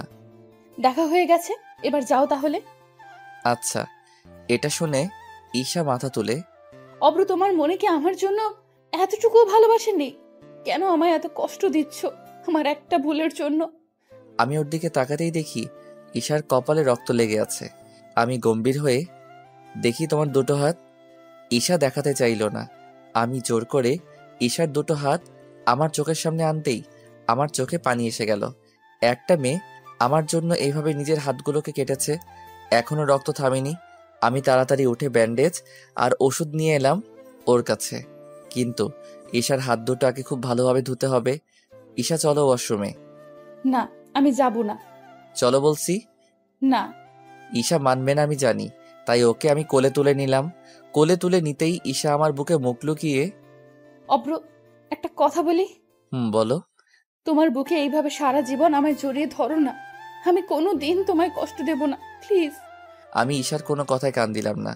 ওর ফুটো হাত ভালোভাবে ওয়াশ করে রুমে নিয়ে এলাম এবং বেডে বসিয়ে দিলাম। আমার হাতেও ব্যথা করছে খুব, তবে ভালোবাসার মানুষের কাছে এসব ব্যথা হার মানে। ঈশার হাতে আমি ব্যান্ডেজ লাগানোর সময় ঈশা সামনে আমার দিকে তাকিয়ে আছে আর জোরে জোরে শ্বাস প্রশ্বাস নিচ্ছে। আমি ঈশার দিকে তাকাতেই ঈশা কেমন ভয়ে মাথা নিচু করে থাকছে। এখন ঈশার থেকেও বেশি কষ্ট হচ্ছে। আমি ব্যান্ডেজ করে দিয়ে ঈশার দিকে হালকা মুচকি হাসি মুখে নিয়ে, রেস্ট নাও। আমি গেলাম। আমি আর বাসায় না থেকে সোজা শীতলের দোকানে এসে বসলাম। বাসায় থাকলে শুধু ঈশাকে দেখতে মন চাইবে। আগেও ছিল আমার চোখের বিষ, কিন্তু একটু আগে থেকে কেন মনে হচ্ছে ঈশাকে আমার মেনে নেওয়াটা উচিত। মানুষ মাত্রই তো ভুল হয়, কিন্তু না, মন মানতে চাইলেও মাথা মানছে না। আমি সারাটা দিন শীতলের দোকানে বসে রইলাম, ফোন সুইচ অফ করে দিয়েছি। রাতে বাসায় ফিরছি, কিচ্ছু ভালো লাগছে না। মনে হচ্ছে ঈশাকে মেনে নিয়েছে আমার মন, সেটা ঈশাকে গিয়ে জানাই। মেয়েটাও আমায় ভালোবাসে, একটা মেয়েকে অনেক কষ্ট দিয়েছি। আর না, এসব চিন্তা করতে করতে বাসার সামনে যেতেই দেখি আমার জন্য সবাই বাইরে দাঁড়িয়ে অপেক্ষা করছে। আমাকে দেখতেই আব্বু রেগে, খুব বড় হয়ে গেছে তাই না? সারাদিন ফোন অফ, বাসায় নেই, ব্যাপার কি? আম্মু আমায় বাসার দিকে নিয়ে যেতে যেতে, থাক না, বকছো কেন? ঘরের ছেলে ঘরে তো ফিরে এসেছে নাকি? আম্মু আব্বুকে দেখে মনে হলো খুব টেনশনে ছিল ওরা। বাসার ভিতরে যেতেই দেখি আপু গাল ফুলিয়ে দাঁড়িয়ে আছে। আমি আপুর সামনে যেতেই, চল রুমে চল। আপু খুব ক্ষুধা লাগছে, আগে খেয়ে নেই। না। এটা বলে আমার রুমে আমাকে নিয়ে গিয়ে রুমের দরজায় লক লাগিয়ে দিল। রুমে ঈশাও বসে আছে। আমি ঈশার দিকে না তাকিয়ে, আপু ভালো লাগছে না, দরজার সামনে থেকে সরে দাঁড়া। না, তোদের ব্যাপারটা কি বলতো? তোরা কি ভেবেছিস তোরা কি তোদের জীবন এইভাবেই নষ্ট করবি? কি যাতা বকছিস আপু? যাতা নয়, একটা মেয়ে না হয় ভুল করেই ফেলেছে, তার উপর এত অত্যাচার কেন করিস?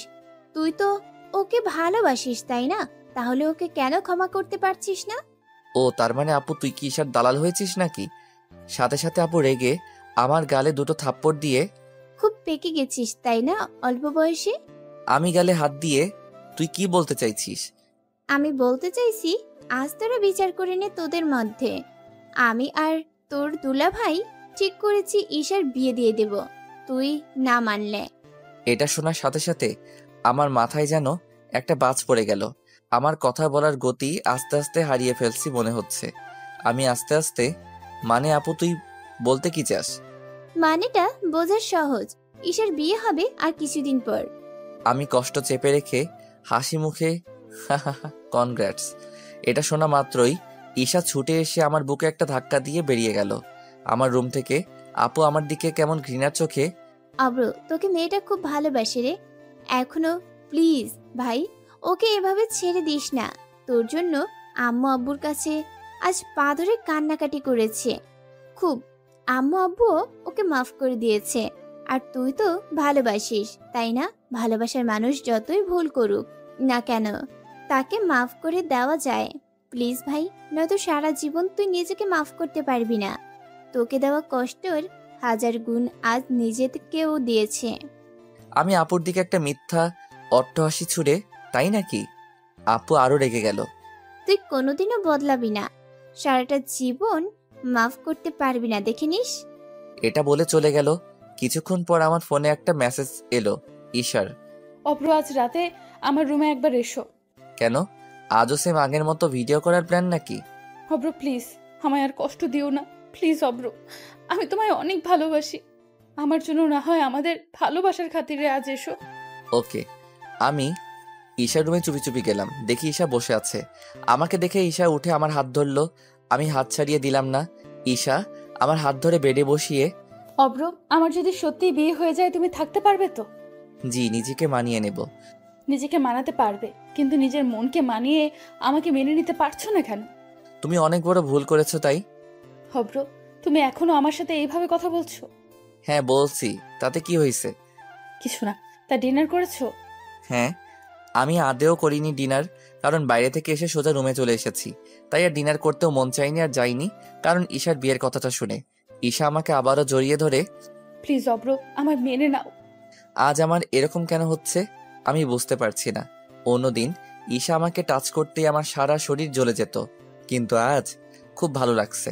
আমি ঈশাকে না ছাড়িয়ে একটু গম্ভীর হয়ে, কি হবে মেনে, আবারও যদি আমায় এরকম করো? ঈশা আরো আমার বুকে মাথাটা গুজে চোখের পানি ফেলতে ফেলতে, আমার বুকে হাত দিয়ে দেখো কি বলছে। মেয়েটাকে অনেক কষ্ট দিয়েছি, আর না দেওয়াটাই বেটার। আজ যদি ওকে আমি ফিরিয়ে দেই, নিজেকে কোনোদিনও মাফ করতে পারবো না। সারাটা জীবন ঈশার স্মৃতিগুলো নিয়েই আমায় কাটাতে হবে। থাক, ওর ভুলগুলো কোন এক কার্নিশে, ভালো তো মন থেকে বাসে। আমি ঈশার মুখটা তুলে, এই আমার দিকে তাকাও। ঈশা ফুপিয়ে ফুপিয়ে, অব্র প্লিজ, আমায় আর কষ্ট দিও না, আমি আর পারছি না। আমি হালকা হেসে, সব শোধ নেওয়া শেষ, এবার ভালোবাসার পালা। ঈশা শুনে আমার চোখের দিকে তাকিয়েই রইল। মুখে কোনো কথা নেই, চোখ দিয়ে শুধু স্রোতের মতো পানি বয়ে পড়ছে। আমি চোখটা মুছে দিয়ে ঈশার চোখের সামনে হাত নাড়াচাড়া দিয়ে, কি হলো, এভাবে তাকিয়ে কেন? ঈশা হুঁশ ফিরে পেল মনে হচ্ছে এতক্ষণে। হ্যাঁ হ্যাঁ, কি বললে? কোথায় হারিয়ে গিয়েছিলে? তোমাকে পাওয়ার আশায় নিজেকে কোথাও যেন হারিয়ে ফেলেছিলাম। আবারও কান্না করতে থাকলো। আমি হেসে হেসে, ওই ওই কান্না করছো কেন? এটা কষ্টের কান্না নয়, সুখের কান্না। কেন? তোমায় আবার নতুন করে ফিরে পাচ্ছি, তার আনন্দ। তাই? আমি ঈশাকে জড়িয়ে ধরলাম। ঈশাও আমায় খুব জোরে জড়িয়ে ধরলো। ঈশা এবার আমাকে ছাড়িয়ে আমার মুখের সামনে ওর মুখটা এনে, অব্র, এক টুকরো হাসবা ওই দূরের চাঁদের দিকে তাকিয়ে? আমি মেয়েটার কথা শুনে একটা হাসি দিলাম, আর সাথে সাথে ঈশাও খিলখিল করে হেসে উঠল। কিন্তু ওর চোখে পানি। হয়তো আজ শান্তি পেল ওর মন। ঈশা আমার মাথায় হাত দিয়ে ওর কপাল আমার কপালে রেখে, অব্র, তোমার হাসিটা আমার খুব প্রিয়। তোমার হাসিটা আমায় হাসায়। আমারও কেমন চোখে হালকা পানি এসে যাচ্ছে ঈশার কথাগুলো শুনে। তাই দুজনে দুজনের দিকে তাকিয়ে একভাবে কান্না করতে থাকলাম। অবশেষে আমি ঈশার কান্না থামাতে চেষ্টা করলাম। ওই পাগলি, কান্না করছো কেন? ঈশা কেঁদেই চলেছে, কান্নাও কিছুতেই থামাচ্ছে না। ওর প্রতিটা চোখের পানি আমার বুকে এসে লাগছে, আর ততই আমি ওর ব্যথাগুলো ফিল করছি। ঈশার চুলগুলো এলোমেলো হয়ে গেছে। সেই চুলও কানের কানে নিয়ে গিয়ে সাজিয়ে দিয়ে ঈশার গালে হাত দিলাম, আর একটা কপালে কিস করলাম। ঈশার চোখের দিকে তাকিয়ে, ভালোবাসি। আর একবার বলো। ভালোবাসি। আরো বলো। কেন? শুনলে বড়ই যে এই পাগলটা মনটা শান্তি পায়। তাই? বলো না কেন, কেন কষ্ট দিচ্ছ? তাই? তা আমার মনকেও তো কষ্ট দিচ্ছ। কিভাবে শুনি? আমার মনটাও তোমার মুখ থেকে ভালোবাসি শোনার জন্য ব্যাকুল হয়ে আছে যে। ঈশা আমার দিকে তাকিয়ে একটু মুচকি হেসে মাথা নামিয়ে, হুম, কষ্ট পাক। আমার মনটাকে যে ওই মনটা অনেক কষ্ট দিয়েছে। তাই? কিভাবে শুনি? জানি না। আমার চোখের পানি মুছতে মুছতে ঈশাকে আবার জড়িয়ে ধরলাম, আর ঈশা আমার কানের কাছে এসে ফিসফিস করে, ভালোবাসি ওই মনটাকে। আহ, সত্যি মনটা অনেক শান্তি পেল। আমিও ওই পাগলির মনটাকে অনেক ভালোবাসি। তবে ওই পাগলটাকে নয়, অনেক কষ্ট দেয়। তাই? অনেক দেয়। ঈশা আমায় খুব জোরে চেপে ধরে আছে, যেন ও আমায় নিজের বুকের সাথে মিশিয়ে নেবে। আর জোরে জোরে শ্বাস পড়ছে ঈশার। অব্র, হুম। ছেড়ে যাবে না তো? হুম, গেলে তোমায় নিয়ে যাব। কই যাবা শুনি? স্বপ্নের দেশে, যেখানে তুমি আর আমি ছাড়া কেউ নেই। তাই? চলো না। যাবো তো। তার আগে তোমায় বিয়ে করে তোমার আব্বুর কাছে কিছু টাকা ছেড়ে নেই। ঈশা এবার আমার পিঠে কিল ঘুষি মারতে লাগলো। কুত্তা, যা, আমি বিয়েই করব না তো। সত্যি? হুম। আমি রাগানোর জন্য, যাক বাবা, তাহলে পেতনির হাত থেকে রক্ষা পেলাম। কাল থেকে অন্য মেয়েকে পটাতে হবে। অনেক কাজ পড়ে গেল তো আমার আবার। ঈশা খেপে গেল এবার, আমার গলায় হাত রেখে, অব্র, অন্য মেয়ে মানে কি? আমি তোকেই বিয়ে করব। বিয়ের পর পেতনি হয়ে তোর সব রক্ত চুষে খাবো। আমি ঈশার দিকে তাকিয়ে হা হা হা করে হেসে, তার মানে তুমি যে পেতনি মানতে বাধ্য হলে তো? যাও তো, তোমার সাথে আর কোনো কথাই নেই আমার। ঈশা এবার আমার থেকে উঠে দূরে গিয়ে দাঁড়ালো। মনে হচ্ছে খুব অভিমান করেছে। আমি ঈশাকে পিছন থেকে জড়িয়ে ওর মাথায় ফু দিতে লাগলাম। ঈশা রেগে, এই কি হচ্ছে? দেখছো না তোমার মাথায় ফু দিচ্ছি? কেন? তুমি জানো না কোনো গরম জিনিসে ফু দিলে আস্তে আস্তে ঠান্ডা হয়ে যায়? ঈশা এবার মুচকি মুচকি হাসতে শুরু করলো, কিন্তু আমার থেকে লুকিয়ে। ঠান্ডা হবে না, যাও। তাই নাকি? এটা বলে আমি ঈশাকে আমার দিকে ঘুরিয়ে ওর কোমরটাকে ভালোভাবে ধরে আমার আরো ক্লোজে নিয়ে আসলাম। ঈশা লজ্জা পেয়ে, ছাড়ো বলছি।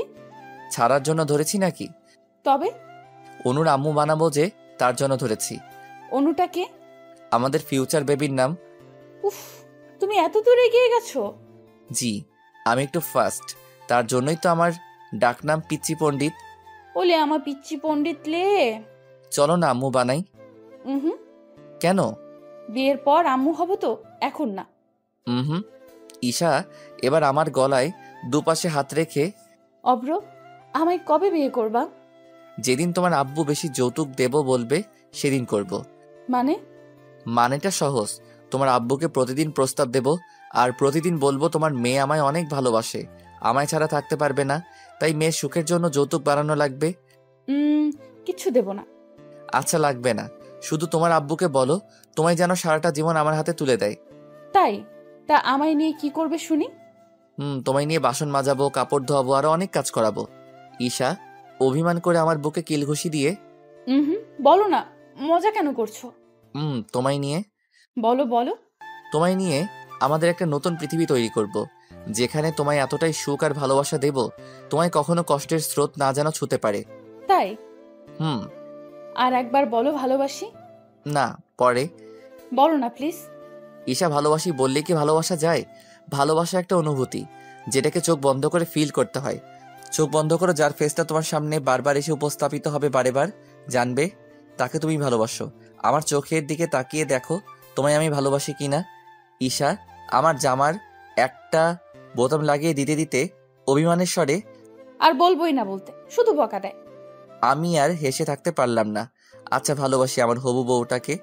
না, লাগবে না, তোমার ওই লেখা বাণীগুলোকে নিয়েই থাকো। ওলে বাবা লে, আমার বউটা বুঝি রাগ করেছে? রাগ করেনি, শুধু তোমার থেকে আর একটু বেশি ভালোবাসা আশা করছে। তা কিভাবে ভালোবাসবো শুনি? আমায় কোলে তুলে ছাদে নিয়ে চলো, চাঁদ দেখবো। এটা বলে ঈশা লজ্জায় মাথা নামিয়ে নিল। আমি ঈশার দিকে তাকিয়ে মুচকি এসে, আচ্ছা চলো। আমি ঈশাকে নিয়ে ছাদের মাঝে গেলাম। এখন ঈশা আমার কাঁধে ওর মাথা রেখে চাঁদের দিকে তাকিয়ে আছে। ঈশার মুখে চাঁদের জ্যোৎস্না পড়তে আরো মুখটাকে মায়াবী করে তুলছে। মেয়েটা এমনিতেই কোনো অংশে দেখতে খারাপ নয়, চোখগুলো টানা টানা, তবে চোখের নিচে এখন কালি পড়ে গেছে। আমি আমার বাম হাতটা ওর কাঁধে তুলতে ওর যে আরো বেশি শান্তি পেল। ছাদে হালকা বাতাস বইছে, ওর চুলগুলো খোলা ছিল, আমার মুখে এসে লাগছে। আমাকে পুরো মাতিয়ে তুলছে ওর চুলের ঘ্রাণে। কিছুক্ষণ পরে মনে পড়ল মেয়েদের চুল খোলা রাখতে নেই এত রাতে ছাদে এসে। ঈশার দিকে আমি তাকাতেই দেখি ঈশা ঘুমিয়ে পড়েছে মনে হয়। থাক, আর তুলবো না। আমি নিজেই ওর চুলটাকে ঠিক করে দিলাম, ওই চুলটাকে গিট দিয়ে দিলাম। আরে ভাই, আমার যে এক্সপেরিয়েন্স নেই এসবে, তাই ওই চুলটাকে ঠিক করাটাকে শুদ্ধ ভাষায় কী যে বলে সেটা জানলে কমেন্ট বক্সে ড্রপ করে দিয়ে যাবেন। ঈশা মনে হয় ওর চুল ঠিক করাটা বুঝতে পেরে ঠোঁটের কোণে একটা মিষ্টি মায়াবী হাসি এনে আবারও নিজের ঘুমের দেশে হারিয়ে গেল। পরের দিন সকালে আব্বু আম্মু আপু হাজির একসাথে। আমি এখনো ঘুম থেকে উঠিনি। সবাই আমার দিকে তেড়ে এসে আমায় সবাই ধরে পিটাচ্ছে। আমি চিৎকার করতে লাগলাম, বাঁচাও বাঁচাও, আমায় মারছে সব। এই আপু কি দোষ করেছে আমি, প্লিজ বলো না। আপু ভ্রুকুচকে, না জানিয়ে পালিয়ে বিয়ে করা। আব্বু চিৎকার করে, ওর পিঠ লাল করে দে মেরে নীলিমা। এই আপু আপু, না না আপু প্লিজ আপু। আরো মারতে লাগলো। আমি যন্ত্রণায় আহ লাগছে রে আপু। হঠাৎ অব্র, এই অব্র। এই কে কে কে? চোখ খুলতে দেখি, যা শালা, আপু এখানে। তার মানে আমি কি স্বপ্ন দেখছিলাম নাকি? কুত্তা, আমি তোর আপু, চোখে কম দেখিস নাকি? শালা কাঁচা ঘুমটা ভাঙিয়ে দিল। আমি একটু বিরক্ত হয়ে, এই কি হয়েছে বলতো? জলদি উঠে ফ্রেশ হয়ে নে। মানে কি, এখন তো বাজে মাত্র সকাল 7টা। এবার আব্বুর তর্জন গর্জনের শব্দ পেলাম। মহারাজার কি এখনো ঘুম সারেনি নাকি? না না, মানে আব্বু, এই তো আমি উঠে গেছি। শালা ঘুমের 12টা বাজিয়ে দিল আজ। রাত 2টায় ঘুমিয়ে 7টায় উঠতে হচ্ছে। বাইরে ঘুমে আমি কিছু দেখতে পাচ্ছি না তো, তবুও ঘোর কাটিয়ে ওয়াশরুমে ঢুকে পড়লাম। কিছুক্ষণ পর ফ্রেশ হয়ে বাইরে বেরিয়ে এলাম। সবাই ব্রেকফাস্ট করার জন্য টেবিলে বসে আছে, হয়তো আমার জন্য অপেক্ষা করছে। আমি সামনে যেতেই, অব্র বস জলদি, উফ তোর জন্য দেখে কেউ খেতেও পাবে না। আচ্ছা আম্মু। দেখলাম যে ঈশা এদিকেই বসে আছে। আমিও ঠিক ওর বাম ধারে বসলাম। আমি বসতেই ঈশা লজ্জা পেয়ে মাথা নিচু করলো। আমি একটা মজা করে, আম্মু কাজের মেয়েটা কই, আজ দেখতে পাচ্ছি না তো। এটা বলতে ঈশা আমার পায়ের উপর জোর করে একটা লাথি মেরে আমার দিকে কটমট করে তাকিয়ে আছে। আম্মু আমাকে রেগে, অব্র বাড়াবাড়ি হয়ে যাচ্ছে কিন্তু, ভেবে নিস 2 দিন পর ও এ বাসার বউ হবে। আমি তো কথাটা শুনে পুরাই কনফিউজড। না মানে ঈশা কি সকালের মধ্যে সবাইকে জানিয়ে দিয়েছে নাকি? আমি কিছু না বুঝে, মানে কি বলো তোমরা? আপু আমার দিকে তাকিয়ে হাসছে আর খাবার নাড়াচাড়া করতে করতে, আব্বু, তোমার ছেলের তো বয়স হয়েছে, এখন তো একটু আধটু চাঁদ দেখবেই। মানেটা সহজ, তোর চাঁদ দেখতে খুব ভালো লাগে, তাই না রে অব্র? এই আপু দেখ, বেশি পেঁচাল না করে সোজাসুজি বল না। আমি রেগে গিয়ে খাবারের টেবিল থেকে উঠে গিয়ে, আব্বু এটা কিরকম ব্যাপার হচ্ছে শুনি। আমাকে না নয় তাই আপু বলে যাচ্ছে, আর তুমি বসে বসে শুনছো। আব্বু এবার আপুর দিকে আঙুল তুলে, নীলিমা, কালকে দেখেছিস? বল ওকে। আপু এবার সবার সামনে আমায় ভেঙচি কেটে, অব্র, খুব তো বলছিলি যে ঈশাকে আমি মেনে নিতে পারছি না, তাহলে কাল অত রাতে কি করছিলি তোরা ছাদে? বাইরে শুনেই লজ্জায় পড়ে গেছি। তা তা তা- তা- না না না, কই আমি আমার ছাদে। আব্বু আম্মু আমাদের কথায় কান না দিয়ে মাথা নিচু করে খাবার খাচ্ছে, আর আম্মু রান্নাঘরের দিকে চলে গেল। জি ভাই, তাই? না না না, হতেই পারে না। তাই? তা অত রাতে আমাদের ছাদে কি অন্যরা একসাথে চাঁদ দেখতে আসবে নাকি? হ্যাঁ হ্যাঁ হ্যাঁ, আসতেই পারে। ভাইরে, আমি যে এখন কি উত্তর দেব প্রশ্নগুলোর কিছু খুঁজে পাচ্ছি না, জিভে কথা আটকে যাচ্ছে। আবার আব্বুর সামনে এটা বলে আমি রুমে যেতে চাইলে ঈশা, অব্র, আম্মু আব্বুকে সবটা জানিয়ে দাও। ও ভাই, এই মেয়ে আমাকে সত্যি ফাঁসিয়ে দেবে। আমি ঈশাকে চোখ রাঙিয়ে, ওই কি জানবে? তোমার আমার মাঝে কি আছে শুনি যে জানবে? ঈশা উল্টো আমায় চোখ দেখিয়ে, আব্বু আম্মুকে সত্যিটা বলো বলছি। উফ আল্লাহ, মেয়েটার রাগকেও ভয় লাগছে, আবার আব্বুর জুতাগুলোকেও দেখে যদি এই পিঠা আবার পরে। শালা একই পিঠে মারার স্বপ্ন দেখেছি, হয়তো এটাই সেটা জুতার পিঠা। আপু তাকাচ্ছে আমার দিকে, তাকিয়ে আর হাসছে। আমি আপুর দিকে তাকিয়ে, এই তুই হাসছিস কেন রে?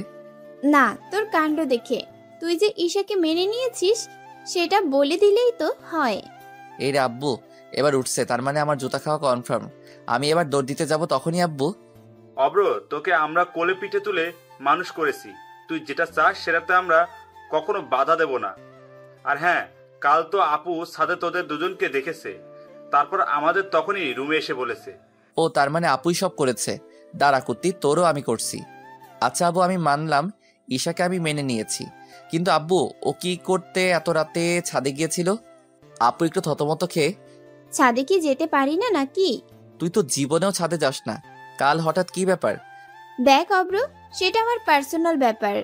দেখলে তো আব্বু, তার মানে বুঝেছো আপু প্রেম করে। অব্র, ভালো হচ্ছে না কিন্তু। আর কি যাতা কথা বলছিস? আব্বু কোনো কথায় কান্না দিয়ে, এই শোন, ঈশান ভাই একটু পরেই আসবে, ওকে নিয়ে যেতে। আব্বু ঈশাকে আজই চলে যাবে? এখানে আর কিছুদিন থাকলে হতো না? আব্বু আমার দিকে চোখ তুলে, তাহলে তুই ওর সাথে যা, জানবো একটা বিপদ বাসা থেকে বিদায় হয়েছে। আব্বু তুমি এভাবে বলতে পারলে? এই বললে তোমরা আমায় অনেক ভালোবাসো, আর এই সেই ভালোবাসার প্রতিদান? আব্বু এবার চলে গেল রুমে। আপু সোজা এসে আমার চুল ধরে, কুত্তা, তোকে কে বলতে বলেছে আমার বিষয় নিয়ে? তাহলে তুই কেন বলেছিস শুনি? হ্যাঁ, তোমরা এক বাসায় থেকে গুলু গুলু করবে রোজ ছাদে। দেখ আপু, সেটা আমার পার্সোনাল ব্যাপার। আর তুইও তো কালো ছাদে গিয়েছিলি দুলাভাইয়ের সাথে ফোনে গুলুগুলু করতে। অব্র, এটা আমার পার্সোনাল ব্যাপার। খুব পার্সোনাল তাই না? এটা বলেই উড়াধুরা লেগে গেলাম দুজনে মারপিট। ঈশা এবার অনেক কষ্টে আমাদের দুজনকে ছাড়িয়ে আপুর কাছে গিয়ে, আপু, তুমি ওর চুলগুলো আরো বেশি করে টানতে পারলে না? দুজনে খুব হাঁপাচ্ছি, আর আমি হাঁপাতে হাঁপাতেই, আয় আয়, চুল ছিঁড়ে দিব। এটা বলে রুমে আপুকে নিয়ে চলে গেল। আমিও আমার রুমে গেলাম, ফ্যানের নিচে বসে হাঁপাচ্ছি। শালা মেয়ে মানুষের সাথে পারা যায়? আমাদের স্মোকিং করা হার্ট, আমরা তো এতটুকুতে হাঁপিয়ে যাব। এবার মোবাইলটা হাতে নিলাম। শালা মনে হচ্ছে এখন মোবাইলটা খেলনা হয়ে গেছে। শালা কাল ইন্ডিয়ার পাবজি ব্যান করে দিয়েছে রে ভাই। আহ কি কষ্ট, কি করে বলে বোঝাবো ভাই। প্লিজ আমাদের পাবজিকে ফেরত দাও গো, তা না হলে মরে যাবো গো। শালা পাবজি বন্ধ হওয়ার কথাটা মনে এলেই চোখে পানি চলে আসছে। তাই মোবাইলটাই একটা স্যাড সং লাগালাম। ভালো থেকো, সুখে থেকো, সবে আসবো, আবার দেখা হবে। এখন আমি চলে যাই, টাটা বাই বাই। শালা এই গানটা শুনে এখন শান্তি পাচ্ছি পাবজি চলে যাওয়ার পর। তাতে কি, সিওডি তো আছে, মানে কল অফ ডিউটি, নয়তো সিওসি, জীবনের দ্বিতীয় অনলাইন গেম। ঈশা আমার রুমের দরজা থেকে উকি মারছে। আমি দেখতে পেয়ে, বাইরে থেকে কি দেখো, ভেতরে আসো। যাবো না, গেলে তো তোমার দুষ্টুমি শুরু হয়ে যাবে। তাই? এটা বলে আমি দৌড়ে গিয়ে ঈশার দুটো হাত ওর পিছনে ঘুরিয়ে ধরে এবার দুষ্টামি আরম্ভ করি। পরে। ওকে ওয়েট, দরজা লাগাই তারপর। আমি এবার দরজা লাগাতেই, পাগল নাকি? আমি ঈশাকে কোলে তুলে নিয়ে বেডে ফেলে আমি ঈশার উপর চেপে গিয়ে, চলো আজ করেই ফেলি। কি করবা শুনি? বিয়ের পর যেটা বড় বউ করে। কি করে তারা? ঝগড়া। কিন্তু আমি তো ঝগড়া করার মুডে নেই এখন। উফ আল্লাহ, এই মেয়ে বুঝে না নাকি? আমি ওর নাকের উপর আমার নাক ঘষে, ঝগড়া নয় অন্য কিছু। তাহলে? জি তাহলে। ঈশা লজ্জা পেয়ে, কিছু না, এটা বলেই চোখ বন্ধ করে দিল। আমি ঈশার ঘাড়ের কাছে যেতেই ওর বেড কাভারটাকে খামচে ধরলো। আমি ঘাড়ে একটা আলতো ছোঁয়ায় কিস করতেই ও কেমন একটা শক্ট খেলো। আমি আস্তে আস্তে ওর ঘাড় থেকে মুখ নামিয়ে চিবুকে আনতেই ঈশা খুব ছটফট করছে। ঈশার গালে একটা হাত দিয়ে ওর চিবুকে আমার ঠোঁট বারেবার ঘষতে লাগলাম, আর তত ঈশা উত্তেজিত হয়ে উঠছে। আমি চিবুক থেকে ওর ঠোঁটের উপরে ভাগ বসাতে চাইলে দেখি গোলাপের পাপড়ির মতো ঠোঁট দুটো কাঁপাকাঁপি আরম্ভ করে দিয়েছে। আমি আস্তে আস্তে ওর ঠোঁট আমার ঠোঁটের সাথে মিলিয়ে দিতেই ঈশা আছাড় কাছাড় খাচ্ছে যন্ত্রণায়। আমায় জাপটে ধরেছে খুব জোরে। ঈশা আমার ঠোঁট চেপে ধরে রেখেছে। আমি আস্তে করে ওকে ছাড়িয়ে দিয়ে, খুব মজা বলো। থাক, লজ্জা করে না বুঝি? এরকম পূর্ণিমার চাঁদ যেন প্রতিদিন দেখতে পাই। সম্ভব না মিস্টার পিচ্চি পণ্ডিত। কেন? পূর্ণিমার রাত তো প্রতিদিন আসে না, মাঝে মাঝে অমাবস্যাও তো আসে। সে আসুক না, তবে সে অমাবস্যা আমার ধরে রাখতে পারবে না। তাই? অব্র, তুমি না খুব ফাজিল। এখন ফাজিলের কি দেখলা? আচ্ছা, কি দেখবো শুনি ফাজিলের? এখন খেলাটা শুরু হতে দাও। মানে? এই যে আমি এবার ওপেনে ব্যাট করতে নামবো, শুধু প্রতিটা বলে ছক্কা মারবো। ইস, তুমি অনেক ফাজিল। হি হি হি। তাই? কিছুক্ষণ পর ঈশার ভাইয়া আমাদের বাসায় এলো। অবশ্য আমি আর ঈশা ড্রয়িং রুমেতেই বসে আছি। ভাইয়া আসতেই ঈশা মাথা নিচু করে দাঁড়িয়ে রইল। ওর ভাইয়া সবাইকে সালাম দিল এবং ঈশাকে জড়িয়ে ধরে, মাফ করে দেবন, যা নয় তাই বলে ফেলেছি সেদিন রেগে। না না ভাইয়া, আমি ভুল করেছিলাম। তুমি আমায় বকা দিয়েছো, এতে মাফ চাওয়ার কি আছে? আচ্ছা ঠিক আছে, চল বাসায় যেতে হবে তো। ঈশা একটু মন খারাপ করে, ভাইয়া এখনই চলে যাবা? বিকেলে গেলে হয় না? বুঝলাম ঈশার থাকতে ইচ্ছে করছে এখানে, হয়তো আমার জন্য। ঈশা, অনেক কাজ ফেলে এসেছি, বিকেলে গেলে হবে না? আম্মু আব্বুও রিকোয়েস্ট করতে লাগলো। একটু হই হট